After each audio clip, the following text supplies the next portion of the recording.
Hey there, welcome back to the channel. In this video, I've put together a new collection of interesting stories, so whether you're here to relax, fall asleep, or just listen in the background, this should be a good one. Feel free to let me know where you're listening from and what time it is for you. It's always interesting to see where everyone is tuning in from. Now, let's start with the first story. It is titled, My wife said she and my daughter were spending Christmas with her ex-husband. She needs a real father figure. If you don't like it, divorce me. I didn't argue. I took the Japan transfer I'd refused for years. 1 week later, she came home and called me in a panic. The snow was falling the night, she told me. Big slow flakes that caught the light from our kitchen window and turned the world outside into something soft and silent, deceptive. I remember thinking how beautiful it looked, how peaceful. While my wife sat across from me at the table we'd picked out together 7 years ago and told me our daughter would be spending Christmas with another man. Mark and I have been talking, Sarah said, her voice steady in that way that meant she'd rehearsed this about Emma, about what she needs. I sat down my coffee. It had gone cold anyway. Okay. She needs stability. She needs a father figure who's actually present. If you've ever felt the moment before impact, that split second when you see the car running the red light, when you hear the ice crack beneath your feet, when you realize the ground is closer than it should be, you know that time doesn't actually slow down. Your brain just suddenly has room for 1,000 thoughts at once. I thought about the school play I'd missed last month because of the Henderson acquisition. I thought about Emma's soccer games, how I'd made it to maybe half of them this season. I thought about the Japan offer sitting in my email inbox, the one I'd turned down 3 times because I couldn't imagine being that far from my family. Present, I repeated.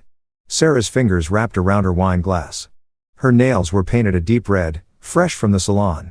I'd given her my credit card that morning when she asked. I always gave her my credit card when she asked. Mark's been spending time with Emma, taking her to the park, helping with homework, showing up for her recital, the things a father does. Mark. I let the name sit there between us. Her ex-husband, the man she divorced 8 years ago for growing apart. The man who'd paid child support but rarely used his visitation rights until I realized with a cold clarity about 6 months ago. He's changed, Sarah said. And there was something in her voice, something warm. He's really stepped up. Emma adores him. Emma was 10 years old. She'd been 2 when Sarah and I got together, 3 when we married. I'd been the one to teach her to ride a bike. I'd been the one holding her hand on the first day of kindergarten. I'd been the one she called Dad for 7 years until recently. So, what exactly are you telling me? I asked, though I already knew. I could feel it in the air, heavy as the snow piling up outside. Sarah took a long sip of wine. Emma's spending Christmas with Mark. I'm going too. She needs both of us there. And honestly, David, you work through every holiday anyway. I don't work through every. Last Christmas, you took 3 conference calls on Christmas morning. The Tokyo markets don't close for American holidays. Exactly. She leaned forward and I saw something in her eyes I hadn't seen in months. Certainty, decision. The look she got when she'd made up her mind and nothing I said would change it. That's exactly the problem.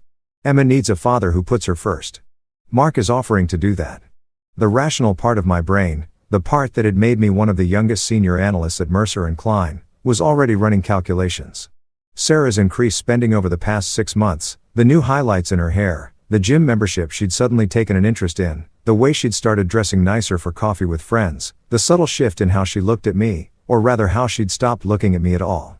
The other part of my brain, the part that still remembered our wedding day, the part that still loved her despite everything, was trying to find the words that would fix this. Sarah, I said carefully. We can talk about this if you feel like I'm not present enough. I can make changes. I'm not asking for permission, David. Her voice cut through the kitchen like a blade. I'm telling you how it's going to be. Emma and I are spending Christmas at Mark's cabin in Aspen. 2 weeks. We leave on the 23rd, 2 weeks, Christmas, and New Year's. The holidays I'd specifically kept clear this year, the time I'd fought to protect from work obligations because last year had been so fragmented. And if I say no, I asked quietly. Sarah's laugh was short and cold. Emma's my daughter. Legally, I mean, you never adopted her. We agreed it wasn't necessary since Mark was still in the picture. So, legally, you don't have a say. There it was. The truth beneath the truth. The ground falling away. But beyond that, she continued, her voice taking on a harder edge. If you have a problem with this, David, we can make it simple. Divorce me. The word hung in the air between us like a challenge, like a dare. She stood up, smoothing her designer sweater, the one I'd bought her for her birthday. I'm going to bed. Early morning tomorrow. Mark and I are taking Emma to look at private schools. I sat there in the kitchen for a long time after she left, watching the snowfall, listening to the silence of our house. A house I'd bought with a signing bonus I'd earned by working 100-hour weeks. A house Sarah had decorated with furniture and art and things that cost more than most people made in a month. A house that had somehow somewhere along the way stopped feeling like home. My phone buzzed. An email. I almost ignored it. It was past 11 and nothing good came from checking work email after 11 o'clock. But maybe that was the problem. Maybe that was exactly what Sarah meant when she said I chose work over family. I opened it anyway. Subject: Tokyo transfer final offer. David, I know we've discussed this 3 times now, and each time you've declined. I respect your commitment to your family. However, this is the last time I can extend this offer. The Tokyo office needs a senior analyst who understands both the American and Asian markets. You're our first choice. The package is comprehensive.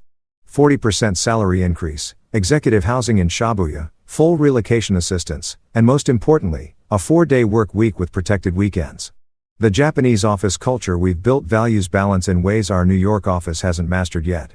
This offer expires on December 15th. If we don't hear from you by then, we'll be offering the position to another candidate. Best, Richard Chen, Managing Director, Mercer and Klein Tokyo. I read it twice, then 3 times. 40% increase. 4-day work week. Protected weekends. Tokyo, half a world away from watching my marriage disintegrate in slow motion from being told I wasn't enough while being everything I knew how to be.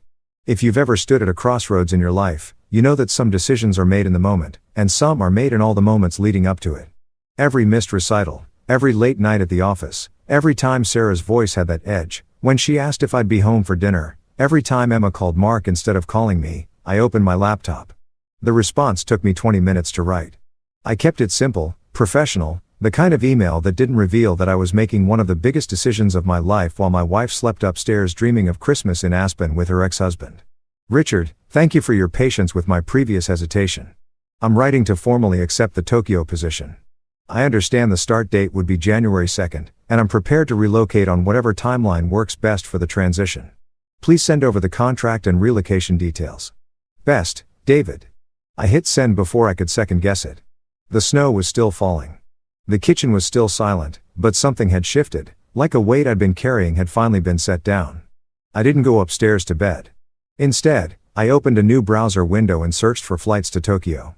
One way, departing December 23rd, the same day, Sarah and Emma would be heading to Aspen. There was a seat available, first class. I didn't hesitate. Then, I did something I hadn't done in years. I closed my laptop, turned off my phone, and sat in the quiet of my kitchen, watching the snow fall and thinking about what it meant to be present, really present, not just physically there, but emotionally invested, mentally engaged, spiritually connected. I thought about the last time Emma had really looked at me. The last time she'd run to me instead of past me. I thought about when Sarah had stopped kissing me goodbye in the mornings. When her I love you had become automatic instead of intentional. I thought about how I believed that providing was the same as loving, that working hard was the same as showing up, that paying for a life was the same as living one. And I realized, sitting there in the expensive kitchen of my expensive house, with my expensive coffee gone cold in my expensive mug, that Sarah was right about one thing. I hadn't been present. But the question that kept me awake until dawn wasn't whether I could change. It was whether she'd been telling the truth about what Emma needed or whether she'd been telling the truth about what she wanted because I'd seen the way she said Mark's name. I'd heard the warmth in her voice when she talked about him. I'd noticed the things a husband notices when he's losing his wife, even if he's been too busy to admit it. The snow stopped falling just before sunrise. The world outside was pristine, untouched, white, and clean and new. I made fresh coffee and watched the sun come up over our neighborhood, over the houses full of families who maybe had their own secrets, their own silences, their own versions of coming apart. My phone buzzed at 6:30. An email from Richard. Contract attached. Welcome to Tokyo, David. You're making the right choice. I wondered if that was true. I wondered if there was a right choice in any of this or just different kinds of endings. Upstairs, I heard Sarah's alarm go off. Heard her moving around, getting ready for her day, getting ready to take our daughter or my daughter, even if not legally, to look at private schools with her ex-husband. I saved the Tokyo contract to my desktop without opening it. There would be time for that later. For now, I had exactly 7 days to figure out how to disappear for my own life, 7 days to pack up 8 years of marriage, 7 years of fatherhood, and everything I thought I knew about who I was supposed to be. 7 days before Sarah would come home to an empty house and a note on the kitchen table. Before she would finally understand that some ultimatums don't go the way you expect. 7 days before she would call me in a panic, her voice breaking in ways I'd never heard before. Saying words I'd never imagined she would say. But I didn't know that yet. All I knew was the snow had stopped falling. The sun was coming up and I had a flight to book. The thing about dismantling a life is that it's remarkably easy when no one's paying attention. I started on Monday morning, the day after Sarah's ultimatum. She left early coffee with Mark to discuss Emma's school options, she said. Like that was perfectly normal, like my input wasn't needed. Emma had already left for school. The house was mine. I stood in my home office, coffee in hand, and looked at 8 years of accumulated existence. Degrees on the wall from Columbia and Wharton, photos from corporate events, the Crystal Award I'd gotten for closing the Henderson deal. All of it carefully curated, professionally framed, meaningfully meaningless. My phone rang. Richard Chen, David, got your acceptance. Fantastic news. His voice had that early morning energy of someone calling from 13 hours ahead. I'm sending over the relocation team's contact info. They'll handle everything. Shipping, housing setup, visa processing. When were you thinking of arriving? I looked at my calendar at the red block Sarah had marked for December 23rd through January 6th. Aspen holiday, it said in her handwriting, like I was invited, like I was part of it. December 23rd, I said. I'd like to be settled before the new year. There was a pause. Richard was smart enough to read between lines. That's quite soon. Are you sure the holidays can be? I'm sure. All right, then. I'll have the team reach out today. David, I know this is a big move, but Tokyo is going to be good for you. Different pace, different priorities. The office culture there, we actually go home at reasonable hours. Family time is protected. Weekends are sacred. The irony wasn't lost on me. I was running away from a family that didn't want me there, to a place that valued family time. That sounds perfect, I said, and meant it. After we hung up, I opened my laptop and started making lists. The rational part of my brain, the analyst part, needed structure. Needed to break this impossible thing into manageable pieces. Things to do: contact lawyer, separate finances, pack essentials, arrange storage for everything else, close joint accounts, transfer utilities to Sarah's name, update will and beneficiaries, write the letter. That last one sat there on the screen, blinking at me. The letter. What do you say to someone who's already left you? Even though she's still sleeping in your bed. What do you say to a child you've loved as your own who's already chosen someone else? My phone buzzed. The relocation team. I spent 2 hours on the phone with them, arranging for movers to come on Friday, the day Sarah and Emma would be out looking at that private school in Connecticut. Everything I wanted to keep would go into a storage unit. Everything else would stay in the house for Sarah to deal with however she wanted, and the timeline is firm. The coordinator asked. You'll be ready to fly out on the 23rd. Firm, I confirmed. Excellent. We'll have your apartment in Shibuya ready. 3-bedroom? As requested.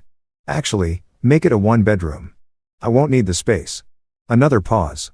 Another unasked question. Of course, I'll update the request. I spent Monday afternoon at my lawyer's office.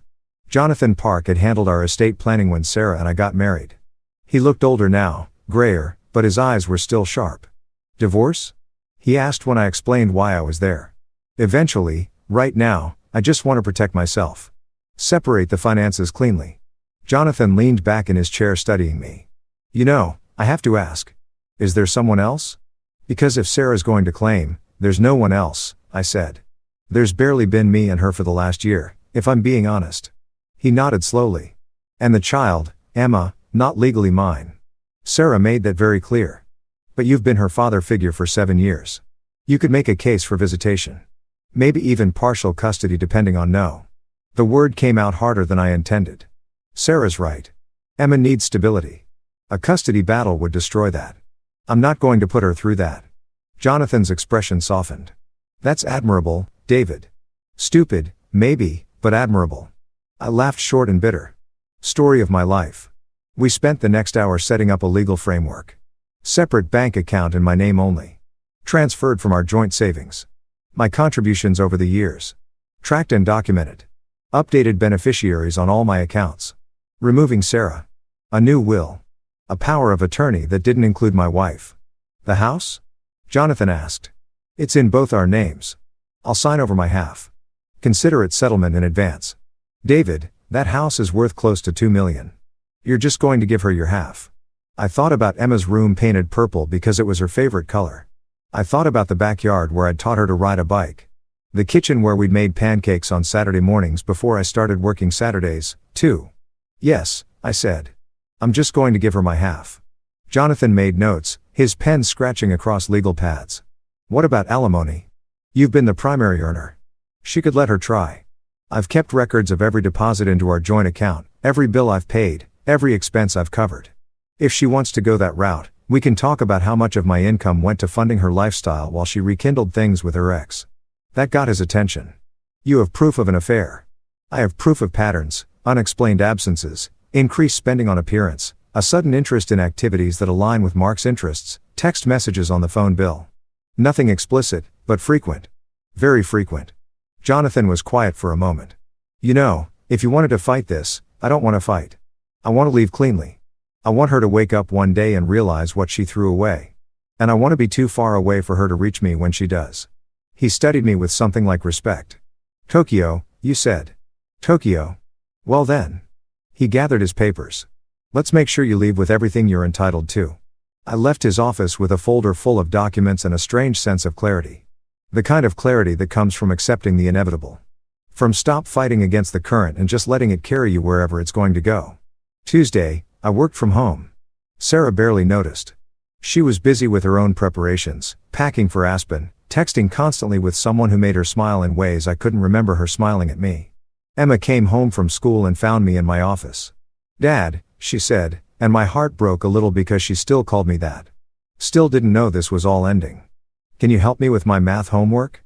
I looked at the spreadsheet on my screen, a financial analysis that could wait, that would always wait because there would always be another one.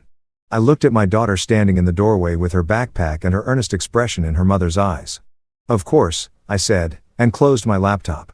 We sat at the kitchen table, working through word problems about trains leaving stations and fractions of pizzas.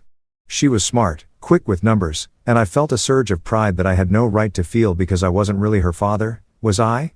I was just the man who'd been there, the man who'd been convenient, the man who was about to disappear. Emma, I said carefully when we finished the last problem. You know I love you, right? She looked up at me with those serious 10-year-old eyes. I know. And you know that sometimes adults have to make difficult choices, but that doesn't mean the love goes away.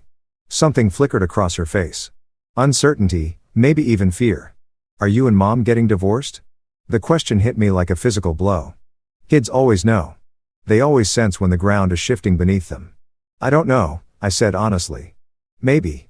But whatever happens, I want you to know that these years with you have been the best years of my life. She was quiet for a long moment. Then Mom says Mark is my real dad. Mark is your biological father. That's true, but you're my dad, too, aren't you? I pulled her into a hug. This child who I'd loved and raised and failed in ways I was only beginning to understand. I'll always be your dad, sweetheart, no matter what. She hugged me back tight and fierce. And I wondered if she knew somehow that this was goodbye. If some part of her understood that when she came back from Aspen, I'd be gone. Sarah found us like that when she came home carrying shopping bags from Nordstrom. Her expression went cold. Emma, go do your homework in your room. Emma pulled away from me reluctantly, gathering her books. She looked back once before heading upstairs, and I tried to memorize that look, that moment, because I didn't know when I'd see it again. Don't, Sarah said when Emma was gone. Don't what? Don't confuse her. Don't make this harder than it needs to be. I stood up slowly, carefully, keeping my voice level. I was helping her with math homework. Is that not allowed now? You know what I mean? Don't try to guilt her about Aspen. Don't make her feel bad about wanting to spend time with Mark. I would never do that, wouldn't you? Sarah set her bags on the counter. Thousands of dollars worth of new ski clothes charged to our joint credit card. You're so good at the quiet martyr act, David, the long-suffering provider. But we both know the truth. You chose this. You chose work over us over and over again. If you've ever wanted to scream at someone to unleash years of frustration and hurt and anger, you know how it feels to swallow all of that down and stay calm. Stay rational. Stay controlled. You're right, I said quietly. I did choose work. I chose to build a career that could give us this life, this house, those clothes, that car in the driveway. I chose to provide because I thought that's what a husband does. What a father does. A father shows up, David. And what does a wife do, Sarah? Does she honor her commitments? Does she communicate when she's unhappy? Or does she reconnect with her ex-husband? Spend months laying groundwork and then issue an ultimatum on a Sunday night over cold coffee, her face flushed. This isn't about Mark, isn't it? This is about you never being here. About Emma, needing more than a bank account and a distracted nod when she tries to talk to you. You're right, I said again, and watched her blink in surprise. You're absolutely right. I wasn't present enough. I prioritized wrong. I made mistakes. She opened her mouth, closed it. She'd been ready for a fight and I wasn't giving her one. So that's it. She said finally. You're just admitting it. What would you like me to do, Sarah? Beg you not to go to Aspen? Forbid you from seeing Mark? Issue an ultimatum of my own? I picked up my coffee cup, rinsed it in the sink. You said if I didn't like it, I should divorce you. You made your position very clear. And what's your position? I dried my hands on the dish towel, taking my time, choosing my words carefully. My position is that I hope you and Emma have a wonderful Christmas. That I hope you find what you're looking for in Aspen. That's it. She sounded almost disappointed, like she'd wanted the fight, wanted the drama, wanted me to give her a reason to justify what she was doing. That's it. I walked past her, heading toward my office. She caught my arm. David, she stopped, searching for words. I didn't want it to be like this. I looked at her hand on my arm at the rings. She still wore the engagement ring with the 2-carat diamond I'd saved for months to buy the wedding band we'd chosen together. I looked at her face, still beautiful, still familiar, still the face of a stranger who happened to share my last name. How did you want it to be? I asked softly. She let go of my arm. I don't know. Different. Me too, I said, and meant it. That night, I slept in the guest room. Sarah didn't comment on it. Maybe she was relieved. Wednesday, the movers came to give an estimate. I showed them what would go to storage, my clothes, my books, my personal items. Not much, really. For 8 years of marriage, everything else could stay. You're not taking the furniture? The foreman asked, looking around my office. No, just what's mine and the art? Some of these pieces look valuable. I glanced at the walls. An abstract piece Sarah had bought at a gallery opening. A landscape from our honeymoon in Tuscany. None of it meant anything to me anymore. Leave it all. Thursday, I went into the office to tie up loose ends. My team was surprised when I announced I was transferring to Tokyo. Effective immediately. But the Henderson follow-up, Janet said, her face falling. We were supposed to present in February. You'll present in February. You've done most of the work anyway. I paused, searching for the word. Overshadowing you. This is your chance to step up. She looked uncertain but pleased. When do you leave? Monday. The shock rippled through the conference room. Monday. 5 days. Impossible. Except it wasn't impossible. It was just decisive. I spent Thursday afternoon writing transition memos, delegating responsibilities, ensuring nothing I'd been working on would fall through the cracks. The work that had consumed so much of my life, that had cost me so much, turned out to be remarkably transferable, replaceable, just like me. Friday morning, Sarah and Emma left early for their Connecticut school tour. Sarah barely said goodbye. Emma hugged me tight. See you Sunday, Dad. She said, see you Sunday, sweetheart. It was a lie. By Sunday, I'd be 30,000 feet over the Pacific. The movers came at 9.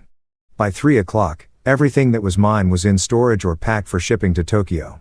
The house looked exactly the same, except for the empty spaces in my closet. The bare spots on my bookshelf in the office, the missing toiletries from my bathroom. Sarah probably wouldn't even notice. I spent Friday night in a hotel near JFK. Saturday, I ran final errands, closed the joint accounts, transferred utilities, signed the house over to Sarah with Jonathan witnessing. Everything legal, everything documented, everything clean. Saturday night, I sat in that hotel room with a glass of whiskey and wrote 2 letters. The first one was for Sarah. I kept it simple, factual. No accusations, no bitterness, just information. I'd accepted the Tokyo position. I'd be gone indefinitely. Here were my lawyer's contact details. Here was my new email address. The house was hers. I wished her well. I didn't mention Mark. I didn't mention the affair that wasn't quite an affair, but was close enough to count. I didn't mention the months of distance. The careful way she'd engineered this whole situation. I just gave her what she'd asked for. An exit. The second letter was for Emma. That one was harder. That one took 3 drafts and a second glass of whiskey. Dear Emma, I want you to know that leaving has nothing to do with you. You are smart and kind and funny, and being your dad has been the greatest honor of my life. Sometimes adults make choices that are hard to understand. Sometimes we have to go far away to figure out how to be better. That's what I'm doing. I love you. I will always love you. No matter how far away I am, no matter how much time passes, that will never change. Be good for your mom. Work hard in school. Keep being exactly who you are. Love always, Dad. I sealed both letters in separate envelopes. Left them on the hotel desk where I'd find them in the morning where I wouldn't lose my nerve. Sunday morning, I woke up to my phone ringing. Sarah. I almost didn't answer. Then I thought maybe something had happened to Emma. Hello, David. Hi. Her voice was strange, tight. I just wanted to check you're still okay with us leaving Monday morning for Aspen, because if you've changed your mind about the divorce thing, we could haven't changed my mind. Have a wonderful trip. Oh, okay. She sounded almost disappointed. You'll be here when we get back. January 6th. I looked at my plane ticket on the desk. Japan Airlines Flight 006 departing Monday at 6 p.m. Sure, I lied. Okay.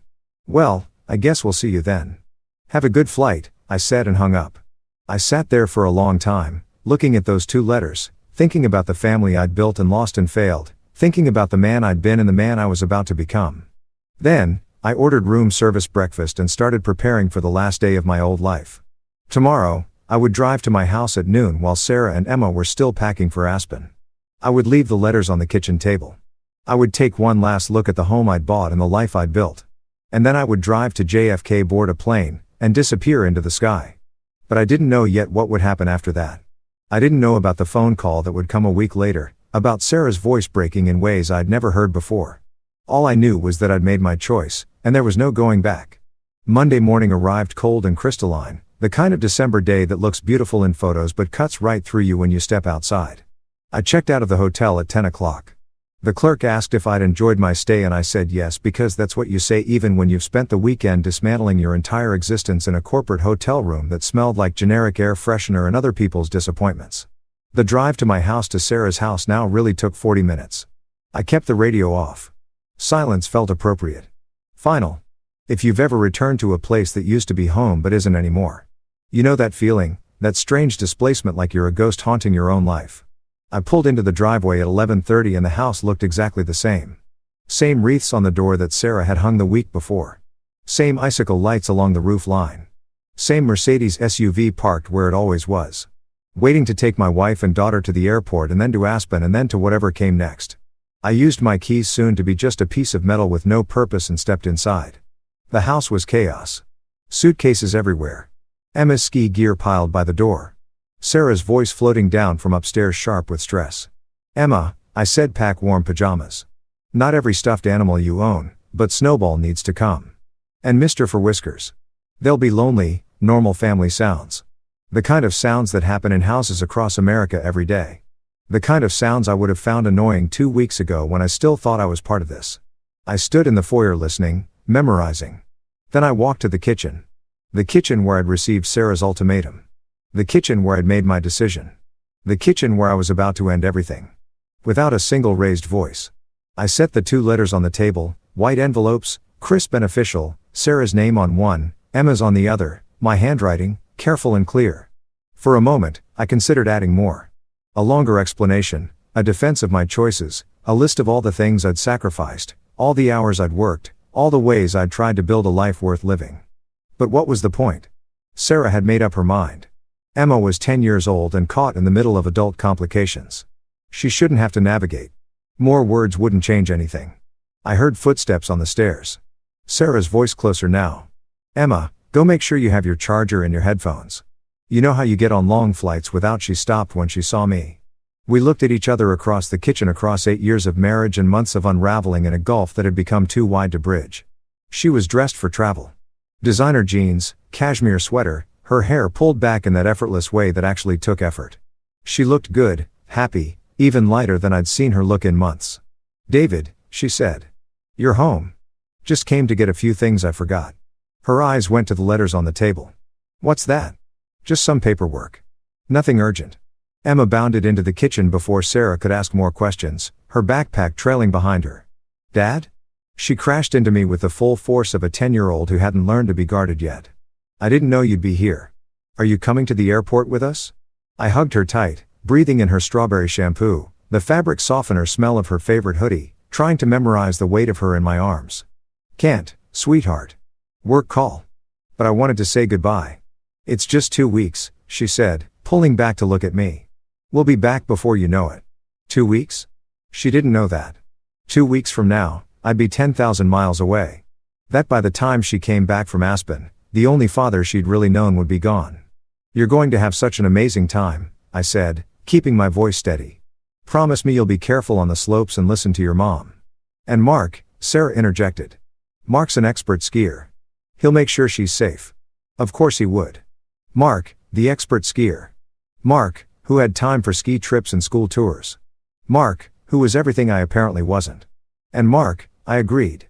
Emma studied my face with that uncanny perception kids have. Are you okay, Dad? You look sad. Just going to miss you, I said truthfully. But I'm happy you're going on this adventure. Sarah checked her watch. Emma, go do one final check of your room. Make sure you didn't forget anything. Emma hesitated, looking between us. That look again like she knew something was wrong, but couldn't quite name it. Go on, I said gently. I'll still be here when you come down. She hugged me once more, quick and fierce, then bounded back upstairs. Sarah and I stood in the kitchen, silent. The refrigerator hummed. The clock ticked. Outside, a neighbor's dog barked. You didn't have to come, Sarah said finally. We talked yesterday. You said you were fine with everything. I am fine with everything. Then why are you here? I looked at her. Really looked at her maybe for the last time. Tried to remember when I'd fallen in love with her. Tried to remember the woman who'd laughed at my jokes. Who'd said yes when I proposed on that beach in Maui. Who'd promised forever and meant it. At least in that moment. I wanted to say goodbye, I said simply. Something flickered in her expression. Guilt maybe or uncertainty. David, it's just 2 weeks. You're being dramatic. If you've ever swallowed words that would change everything, you know how they feel in your throat. Heavy, necessary, impossible to keep down, but terrifying to release. I almost told her then. Almost said, I'm leaving. I'm going to Tokyo. By the time you land in Aspen, I'll be gone. Those letters on the table will explain everything. But Emma was upstairs. Emma would hear. Emma would be heard in ways I couldn't predict or prevent. So instead, I said, you're right. Just 2 weeks. Sarah's phone buzzed. She glanced at it and her whole face changed, softened. That smile I used to inspire but hadn't seen in months. Mark's at the airport, she said. He wanted to make sure we had plenty of time for security. Of course, he did. Thoughtful Mark. Present Mark. Mark who showed up. You should get going then, I said. She looked at me and for a moment, just a moment, I thought I saw something like regret, like she was realizing this was a threshold. And once crossed, there would be no going back. David, she stopped. Started again. I know this year has been hard. I know we've grown apart, but maybe when we get back, we could try counseling. If you're willing to make some changes, if you can commit to being more present, Sarah, I interrupted gently. Go to Aspen, spend Christmas with Mark, figure out what you want, really want, and then we'll talk when you get back. It wasn't a lie. We would talk. It just wouldn't be the conversation she was expecting. Emma came thundering back down the stairs, dragging her suitcase. Ready? Sarah looked at me for another long moment, then nodded. Okay, we'll talk when I get back. I helped them load the car, made small talk about flight times and weather in Aspen and whether Emma had her motion sickness medicine. Normal things, dad things, last things. When everything was packed, Emma hugged me one more time. Love you, Dad, she said into my chest. Love you too, sweetheart, so much. Sarah got in the driver's seat, started the engine. I stood in the driveway watching them back out, watching Emma wave from the window, her smile wide and excited and unknowing. I waved back until they turned the corner and disappeared. Then I stood there in the December cold in the driveway of a house that wasn't mine anymore and felt the finality of it settle over me like snow. I went back inside, walked through the rooms one last time, the living room where we'd hosted dinner parties, the office where I'd spent so many late nights working, the guest room where I'd been sleeping for the past week, Emma's room, purple walls and posters of pop stars, and a shelf full of books we'd read together. I didn't take anything. Everything I needed was already in storage or on its way to Tokyo. Everything else was just things expensive, meaningless things that had somehow become substitutes for actual connection. I locked the door behind me at 115, put my key in the mailbox, got in my car, not the Mercedes, Just the practical Honda I'd bought years ago and kept because it was reliable and drove away. I didn't look back. There was nothing to see. The drive to JFK took 90 minutes. I checked in at 3:30 for my 600 p.m. flight. The agent looked at my single carry-on bag with surprise. "Just the one bag for Tokyo?" she asked. "I travel light," I said. She upgraded me to business class. Some algorithm had flagged me as a priority passenger, probably because of how much I'd flown over the years for work. The irony wasn't lost on me. I went through security, bought a coffee I didn't drink, and sat at the gate watching people, families heading to Christmas vacations, business travelers like me, or like I used to be. A young couple holding hands, excited about some adventure. My phone buzzed. A text from Sarah made it through security. "Flight boards in 20. Thanks for understanding about Aspen. I think this will be good for all of us." I stared at that message for a long time. Good for all of us. Like my absence was a gift. Like removing me from the equation would solve everything. I typed back, "Safe travels. Give Emma a hug for me." Then I turned off my phone. Not just silenced. It actually powered it down. In 12 hours, I'd be in Tokyo in a different time zone, a different life, a different version of myself. They called my flight at 5:30. I was one of the first to board. Settling into my business class seat while other passengers filed past. I accepted champagne from the flight attendant. Declined the warm nuts. Stared out the window at the darkening New York sky. The flight attendant came by with a warm towel. "First time to Tokyo?" she asked in accented English. "Yes," I said. Then, "No, I don't know." She smiled kindly like she'd heard stranger answers. "Well, welcome aboard." The plane pushed back from the gate at 6:05. We taxied to the runway while the safety video played on screens, showing us how to brace for impact, where the exits were, how to survive a crash into the ocean. Survival instructions. How appropriate. If you've ever left everything behind, not just a place, but a whole identity, a whole understanding of who you were supposed to be, you know that moment when the wheels leave the ground. That moment when it becomes real, irreversible, done. We lifted off at 623. New York fell away beneath us. Light spreading out in every direction. Millions of people living their lives, having their own quiet dramas and loud disasters and everything in between. Sarah and Emma would be in the air too by now, flying west to Aspen while I flew east to Tokyo. Both of us leaving, neither of us knowing we were moving in opposite directions in more ways than one. I pulled out my laptop once we reached cruising altitude, opened the folder with the Tokyo contract, read through it properly for the first time, seeing the details I'd been too numb to process before. The salary was absurd. The benefits were generous. The apartment in Shibuya was fully furnished. I'd have a corporate car service, a relocation specialist to help me navigate Japanese bureaucracy, language lessons, cultural training, everything I needed to start over, everything except a reason why. A message popped up in my inbox. "Richard Chen, even though it was morning in Tokyo and he should have been in the office, David saw you're en route. Welcome. Kenji from our team will meet you at Haneda. He'll get you settled. Take a few days to adjust to the time difference before coming in. Looking forward to working with you," I typed back. "Thank you. See you soon." The flight attendant brought dinner. Some gourmet thing with too many components. I pushed it around my plate, ate a few bites, gave up, accepted more champagne, even though I shouldn't. The bubbles felt appropriate, celebratory, even though there was nothing to celebrate. Or maybe there was. Maybe freedom was worth celebrating even when it felt like failure. Around hour 3 of the flight, somewhere over Alaska, I pulled out the leather notebook I'd bought at the airport, opened to a blank page, stared at it. What do you write when your whole life has just ended? What wisdom do you record? What lessons have you learned? I wrote day 1. Then I stopped because what did that even mean? Day 1 of what? Day 1 of running away? Day 1 of Tokyo? Day 1 of figuring out who David Chen was when he wasn't someone's husband or someone's father or someone's employee. I closed the notebook, looked out the window at the darkness, at the wing, cutting through the night at the tiny lights below that might have been cities or stars or just reflections in the glass. My seatmate, a Japanese businessman who'd been working on his laptop, glanced over. "First trip to Japan?" he asked in perfect English. "Yes," I said. "Business or pleasure?" I considered the question. "Escape," I said finally. He laughed, thinking I was joking. "Ah, yes. Tokyo is good for that. Very easy to disappear there. 13 million people. You can be anyone. Anyone." The word hung in the air between us. "That's exactly what I'm hoping for," I said. He nodded sagely like he understood, though he couldn't possibly. Then he went back to his laptop and I went back to staring out the window. The flight passed in that strange timeless way long flights do. I slept in fits and starts, waking to see other passengers sleeping or watching movies or reading. Anonymous people on an anonymous flight. All of us suspended between places, between versions of ourselves.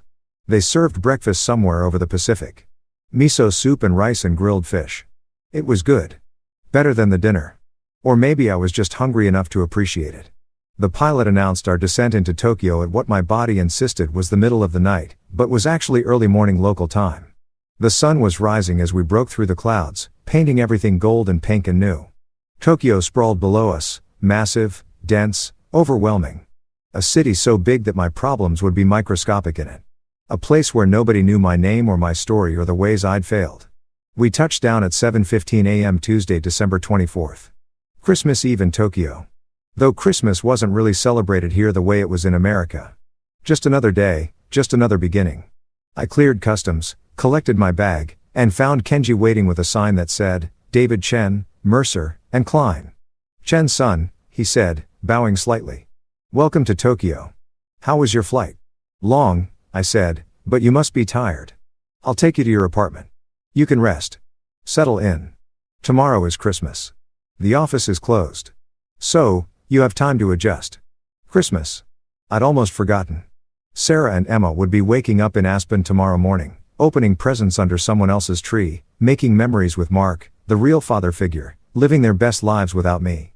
And I would be here alone in a Tokyo apartment half a world away. Kenji drove us into the city through morning traffic. Tokyo was overwhelming, neon and concrete and crowds even at this early hour. Everything was in Japanese. Everything was foreign. Everything was exactly what I needed. The apartment was in a modern high-rise in Shibuya. 23rd floor, minimalist and clean and empty in the best way. No history, no memories, no ghosts. The fridge is stocked with basics. Kenji said, here's my card. Call if you need anything. Really, anything. That's my job. He left me there in the silence, in the emptiness. In the aftermath of the biggest decision I'd ever made, I stood at the window looking out at Tokyo, spreading in every direction. Millions of lives, millions of stories. Mine just one more. And not even an interesting one. My phone was still off. I'd turned it back on when we landed, just long enough to text Richard that I'd arrived safely, then back off. I didn't want to know if Sarah had texted. Didn't want to see messages asking where I was, why I wasn't answering, what was going on. Let her land in Aspen first. Let her settle in with Mark and Emma. Let her have a few days of her perfect Christmas before reality caught up, because it would catch up. She'd call the house and I wouldn't answer. She'd worry. She'd call my cell and it would go to voicemail. She'd drive home early to check on me and she'd find those letters on the kitchen table. But that was days away, maybe a week. For now, I was just tired, jet-lagged and heartsick and free in a way that felt more like falling than flying. I unpacked my single bag, took a shower in the pristine bathroom, collapsed into the bed that smelled like nothing. In the apartment that held no memories, in the city where no one knew my name, and for the first time in weeks, I slept. I woke up disoriented, my body insisting it was the middle of the night while sunlight streamed through unfamiliar windows. The clock on the nightstand said 2:47 p.m. I'd slept for 6 hours. Outside, Tokyo hummed with afternoon energy traffic. Voices, the constant white noise of a city that never quite stops moving.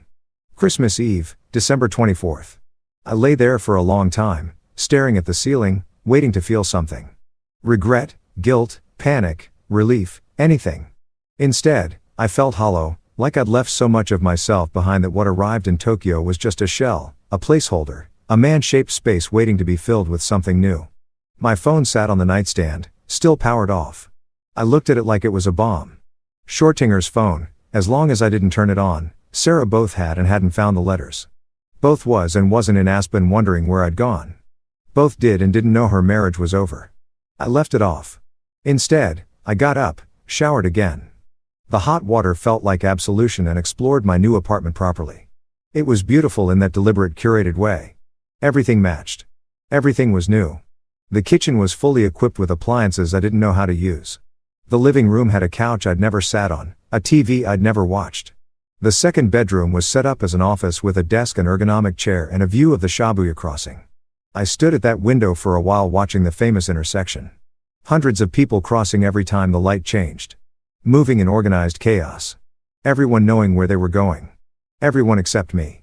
The fridge, as Kenji had promised, was stocked. Japanese staples I didn't recognize. Rice, miso paste, fish, vegetables, also some Western concessions, eggs, milk, bread, butter, provisions for a man starting over. I made coffee in the high-tech coffee maker, got it wrong twice before producing something drinkable, and sat at the kitchen counter watching Tokyo move beneath me. If you've ever experienced that strange displacement of jet lag combined with emotional upheaval, you know how reality gets soft around the edges. How time stops making sense. How you can't quite believe you're where you're doing what you're doing. I'd left New York 30 hours ago. In that time, I'd crossed an ocean in 13 hours and the boundary between one life and another. And now here I was drinking mediocre coffee in a pristine apartment while somewhere over the Pacific or maybe already in Aspen. My wife and daughter were living their lives without me. My phone stayed off. I spent the afternoon doing nothing, staring out windows, unpacking and repacking my single bag, reading the employee handbook Mercer and Klein had left in the apartment. Learning that Tokyo office hours were 9 to 5, that overtime was discouraged, that there was a company gym and subsidized lunch and mandatory vacation days, a different world, a different culture, a different understanding of what it meant to work, to live, to balance everything I'd thought I wanted while destroying my marriage by not having it. Evening came early. It was winter and Tokyo was dark by 5. I ventured out, mostly because staying in the apartment felt like hiding, and I wasn't ready to admit that's what I was doing. Shibuya at night was overwhelming. Neon everywhere, people everywhere, sounds and smells and stimulation that my jet-lagged brain couldn't quite process. I walked without direction, letting the crowd carry me. A foreigner in every sense.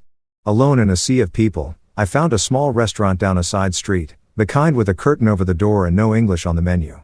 The chef looked up when I entered, nodded, gestured to a seat at the counter. I pointed at what the person next to me was eating ramen, it turned out, and he nodded again. Went to work. The ramen came 10 minutes later. It was the best thing I'd eaten in months, maybe years.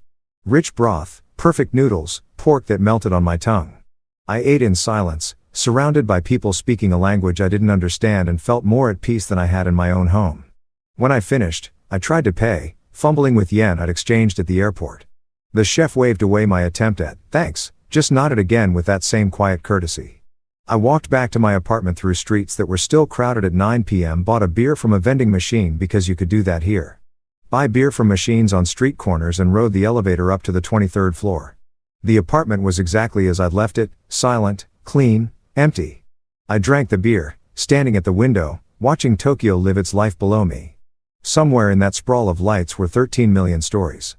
Marriages and divorces and births and deaths and everything in between. My story wasn't special. It was barely worth noting. That thought was somehow comforting. I turned on my laptop, not my phone. Not yet, and checked my email. Work stuff mostly. Richard welcoming me again. The relocation team confirming everything was satisfactory.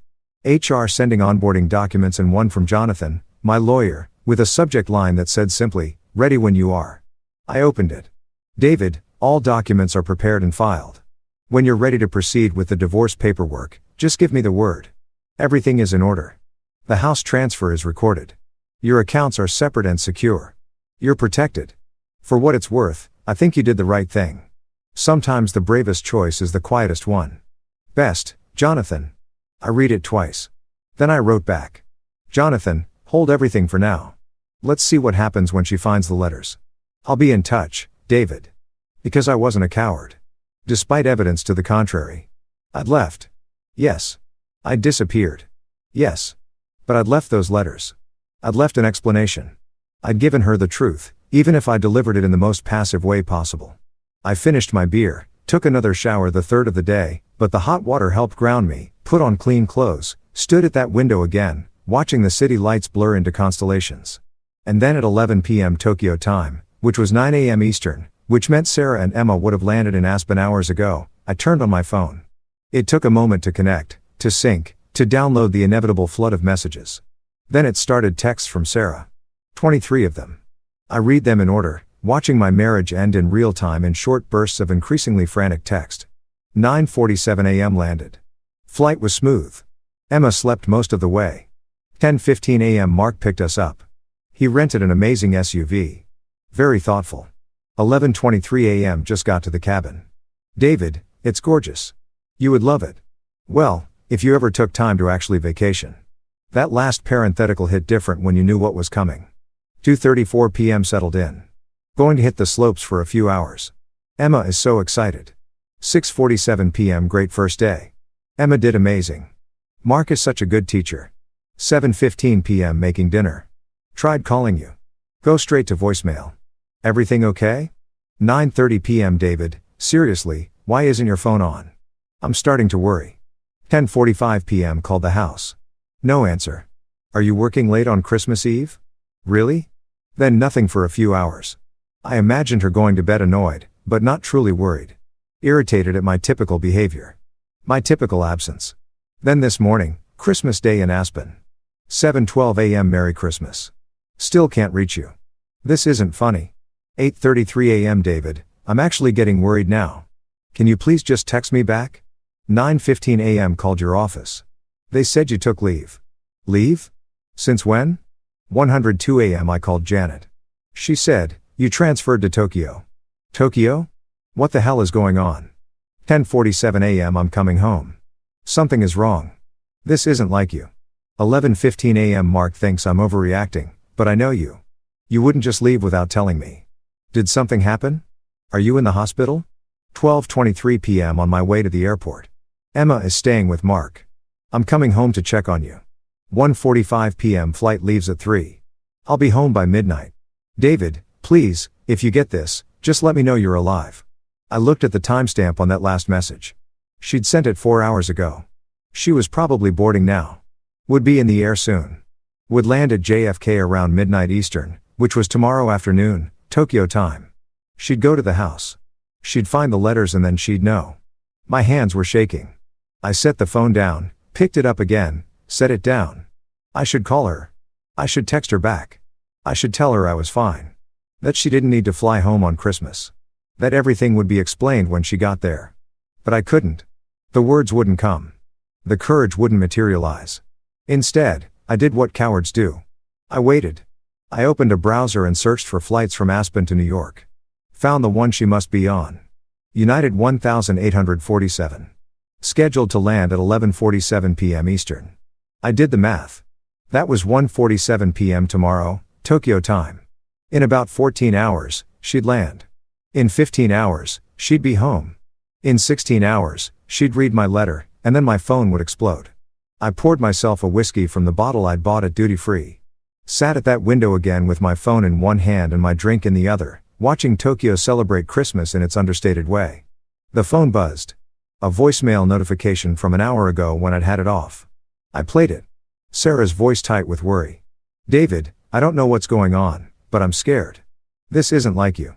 Please, please, just call me. I don't care if you're angry about Aspen. I don't care about any of it. I just need to know you're okay. I'm coming home. I'll be there tonight. Just please be there. The message ended. I played it again. Heard the fear in her voice, the genuine concern. If you've ever wanted to take something back, to undo a decision, to rewind time and choose differently. You know how it feels. That desperate, impossible wish. But time only moves forward. Planes only fly one way. Letters once left can't be unwritten. I thought about Emma spending Christmas with Mark while her mother flew home in a panic. I thought about Sarah on that plane, imagining worst-case scenarios. I thought about the letter waiting on our kitchen table. The words I'd written in a hotel room that felt like years ago now. Sarah, by the time you read this, I'll be in Tokyo. I've accepted a transfer that I should have accepted years ago. Except I thought I had something here worth staying for. I was wrong. Not about Emma. She's the best thing that ever happened to me, even if she was never legally mine. And not about you. At least not at first. I loved you. I probably still love you in the way you love something you've lost. But you were right. I wasn't present. I chose work over family. I prioritized wrong. I failed. And you chose Mark. Maybe you never stopped choosing Mark. Maybe I was just the convenient option, the stable one, the one who paid the bills while you figured out what you really wanted.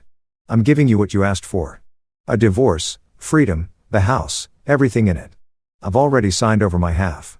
My lawyer will be in touch with the paperwork. Tell Emma I love her. Tell her this wasn't her fault.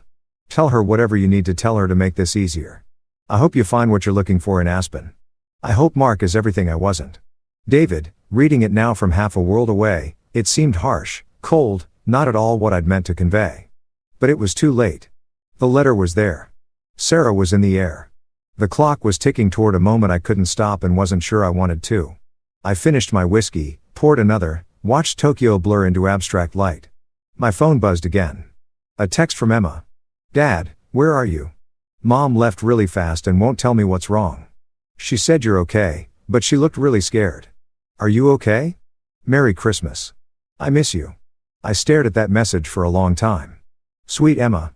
Confused Emma. Emma, who'd been looking forward to Christmas in Aspen and now had her mother flying home in a panic and her father, her not legally father, gone silent. I wrote back, "I'm okay, sweetheart.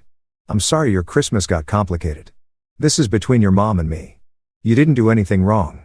I love you. Have fun with Mark." I sent it before I could reconsider. Before I could add more, explain more, make promises I didn't know if I could keep. The message showed as delivered, then read. Then 3 dots appeared as she typed. "Are you and Mom getting divorced?" Kids always know.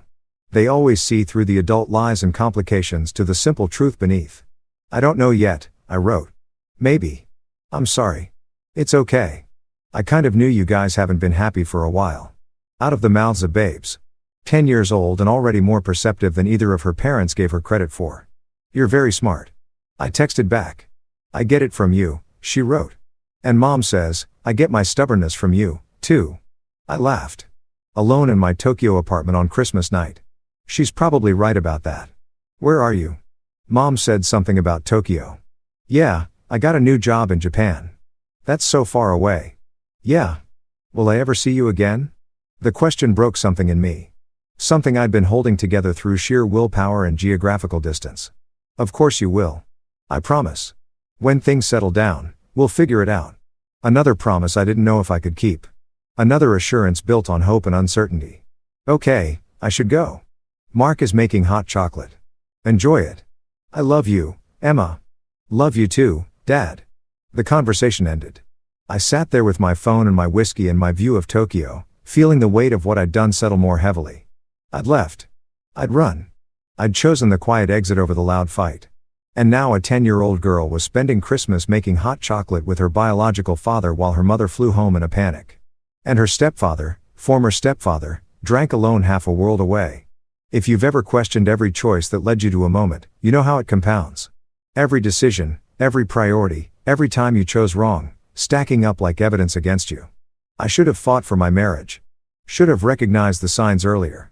Should have made different choices about work-life balance. Should have been present. Really present. Not just physically there, but emotionally available. Should have. But I hadn't.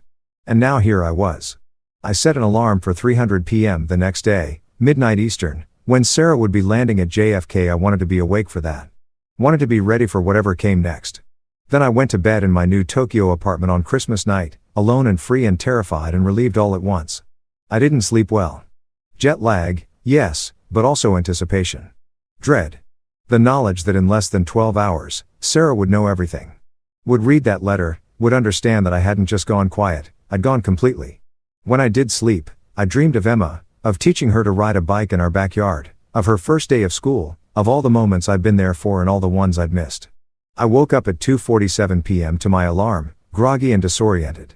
Made coffee, stood at my window, watching Tokyo move through its afternoon while half a world away. Sarah's plane descended toward JFK. My phone was silent. No new messages.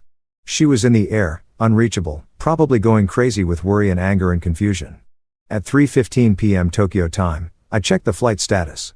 Landed early. She'd be in a cab soon. Would be home by 1:30 a.m. her time. Would walk into our dark house and find those letters on the kitchen table. I poured another coffee I didn't need. Paced my apartment. Checked my phone every 30 seconds, even though it hadn't made a sound. At 4:00 p.m. Tokyo time, 2 a.m. Eastern, I imagined her walking through the front door, seeing the letters, picking up hers with shaking hands. At 4:15, I imagined her reading it once, twice, 3 times, trying to make the words say something different than what they said. At 4:20, I waited for my phone to explode, but it stayed silent. 5 minutes passed. 10:15 nothing. And then at exactly 4:37 p.m. Tokyo time, my phone rang. Sarah.